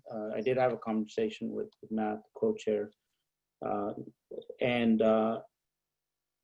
it was well understood that this was a limitation that the county would have. I did communicate it to John, but only to the extent of making that known. I did further clarify that I did have a conversation with the chair as whether the county council was also referring to limitations to Comité Cívico, further stating that we would have a problem with that. It was clarified, and I asked the chair to make sure, correct me if I'm mistaken in any of this conversation, that wasn't the understanding, that this was direction from the council to the county department, but not a limitation of Comité Cívico. So I guess the question to chair at this point is, if this is a failure where I should have, as the co-chair, brought this agenda item on behalf of Comité Cívico and at the request of a member, if that would have eased these concerns with the county council, or is that also a concern that any agenda item in regards to El Toro, in regards to the topic of El Toro and the expansion application, be brought by anyone, including myself as a co-chair? Is that? Well, we're co-chairs, so we put the agenda together, and we generally try to come to some type of consensus or agreement there. You know, no, not to go too far into detail here, but I believe the legal correspondence with the county council, I haven't seen it. I've just been informed of it, that it involves CCV. So, I mean, these are tedious waters we're navigating now. I think we can still make successes in discussing this in general and in planning our land use futures. But we should come to some type of agreement, as we have, about what the agenda items are. And if there's a conflict of interest or if there's a concern over litigation, I mean, we can't let that be an obstacle to future success and good works of the 617 committee. That is correct. So I guess the question here that seems to be unanswered, and this may require maybe perhaps the chair going back to the county council, but it seems that there's a member, and perhaps may not be an isolated scenario here, that is asking for an agenda item, and there will be times perhaps where there may be conflicts. And this is a good example of perhaps it's not being the only time that there could be. but there may be many other issues where that will occur. How do we continue to respond to the CSC, who would be there would be an unfairness here to the CSC? I think that the protocols of upon us through the Brown Act of recusing ourselves at times, and that those procedures are there to help create transparency and to help avoid conflicts. Should this be something that perhaps needs more discussion with your legal, Matt? Right. I do think it should be involved, both co-chairs discussion with, at a minimum, the legal counsel at the county, and if other legal counsel or legal sources can be referenced to assist us. But I think this is something that you and I should handle together, Luis. Okay. I'm gonna anticipate that there has to be a way to be able to not transfer these limitations, which could sometimes, I think could essentially become a censoring concern, because there might be conflicts that are there. I think that if we get the proper guidance of how to carry forward with this, in the times that we must recuse ourselves, step back, or perhaps not, and perhaps even bring a third, one of the members, maybe play a co-chair part in such agenda items. I think we need to explore all of that. I don't know if that satisfies the concern, the valid concern that John raises. I think it requires an urgent support from legal to help us through this, because I think this has some serious consequences to the members in limiting and perhaps even, as I've stated, censoring certain agenda items that are important to the members. They may have no consequence and no part of any of these conflicts. Well, no, the Air District's not interested in censoring at all.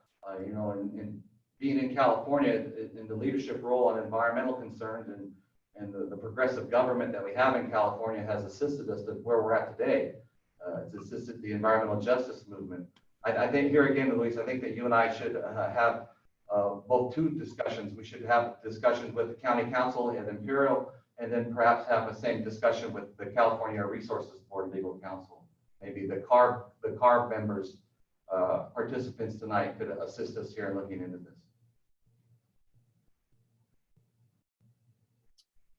Okay, John, I don't know if you had any follow-up. No, I'm just happy to put it on the table. And my concern is the 617 process, what we're entrusted with to reduce emissions in the corridor, of which this facility is in the corridor, of which is concerned to this committee, which we've identified. So all I want to know is, what is the plan for the expansion of this facility in Heber, and the legal issues, whatever they are, that's not my concern. Okay, so again, you have our commitment, Comité Cívico, as a partner to have this conversation as we have had throughout this entire process with the district. When we have more information, we'll certainly share it. At some point, I would imagine we will be advised by legal as to how we present that information.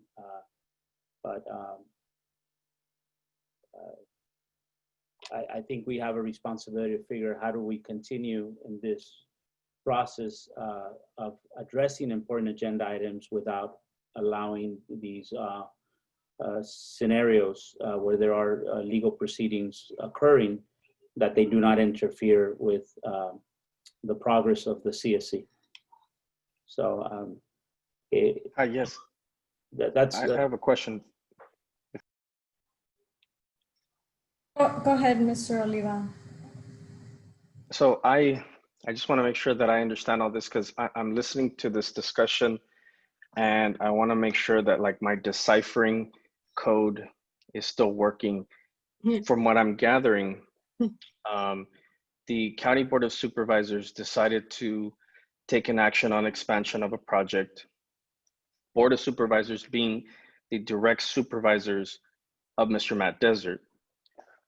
And one other member here, or at least two other members, are concerned about it. And there's an entity that sits on this committee that perhaps is moving forward with litigation in regards to it, which is probably why County Council has triggered to say we can't get involved, or at least to not present it here, because then that would create a conflict for two members of this committee, specifically the co-chairs, to spearhead the conversation.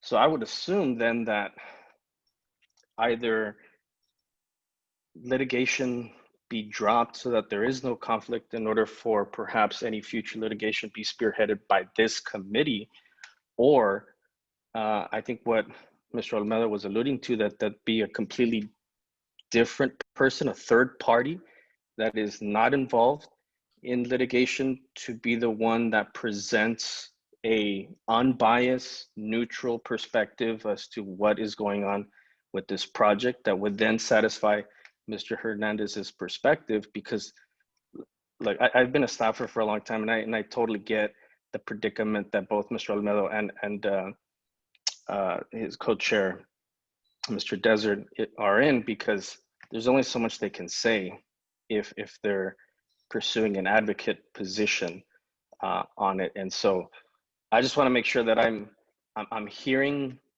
kind of like a different coded message, but that's what I heard, right? And so that's the difficulty of their positions to pursue this, John, and to bring it before us. So it would have to be somebody else, not them, to talk about this and to bring it up.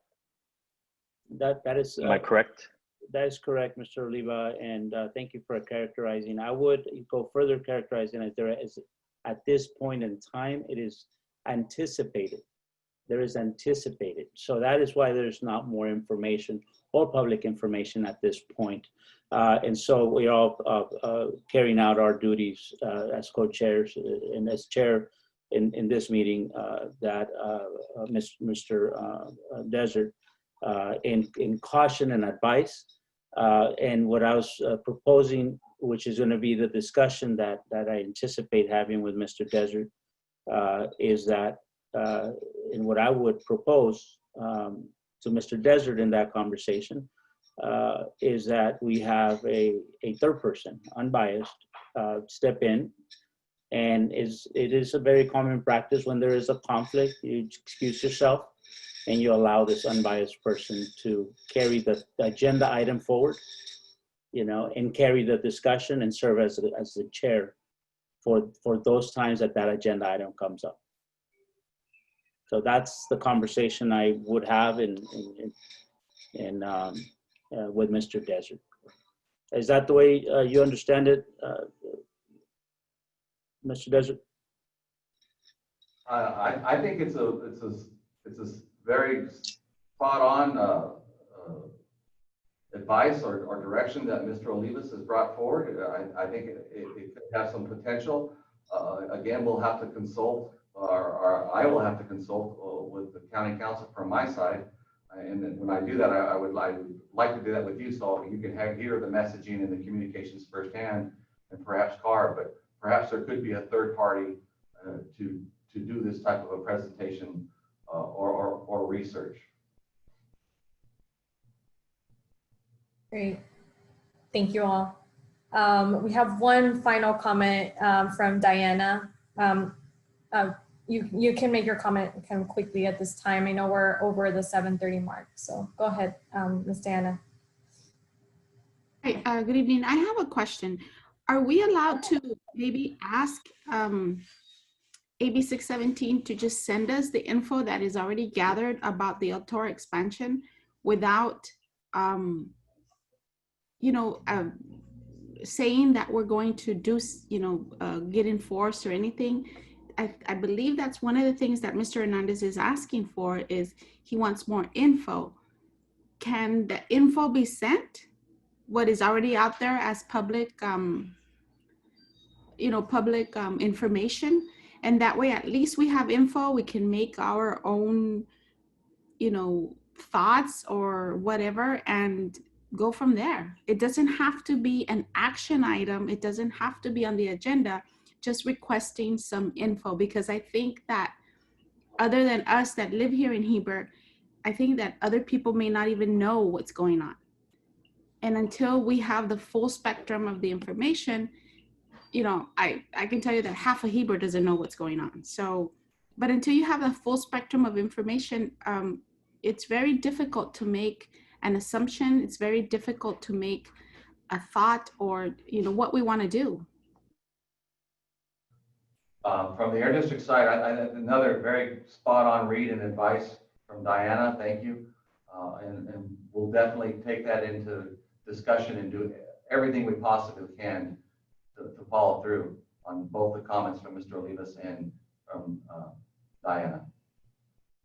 Matt, this is Sergio Cabañas. Isn't there already public documents from the EEC committee approval of the El Toro expansion, as well as the Planning Commission? They're public information already? Yeah, yes, there is. There should be, and we can put that together and make that information available, separate from an agenda item where we're discussing it. But we can do that for the committee to help educate on basically it's public information. Yes. Well, It is public information, but we also have to be fair to El Toro feedlot, because they're gone through the process the right way. And as far as being a litigation is not their problem. The public has to be informed. There's public documents up there, but we also have to be fair to both sides. I think that if as a committee, we shouldn't take sides. We should just, but if maybe some links to those public documents so that each person at least is informed. If we are asked questions out there, we may want to answer correctly.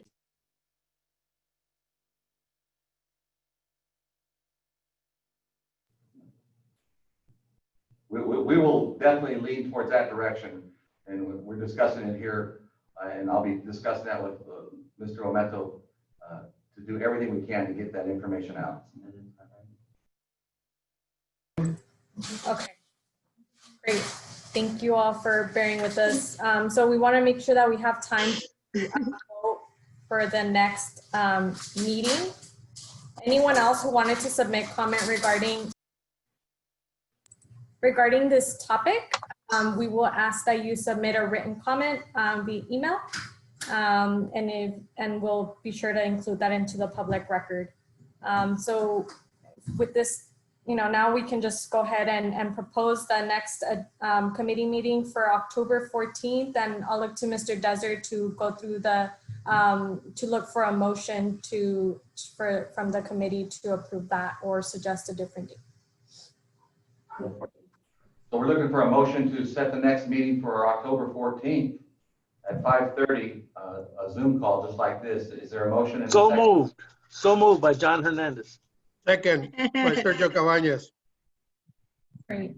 And then if everyone can just type in onto the chat, if you approve, you can put yes or no, and we'll go ahead and count quickly. As you're typing in your vote, if you want to verbalize aye or no to yourself, that would be okay.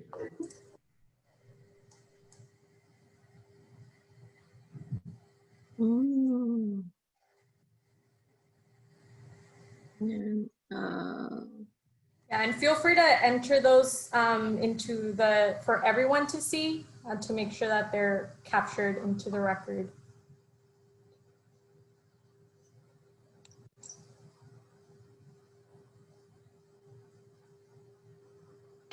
All right, so with that, we have the majority. Mr. Desert.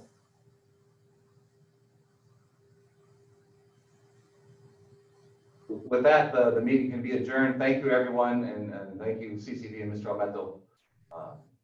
And we look forward to seeing everybody in October 14th. Thank you. Good night. Good night, everyone. Thanks for joining.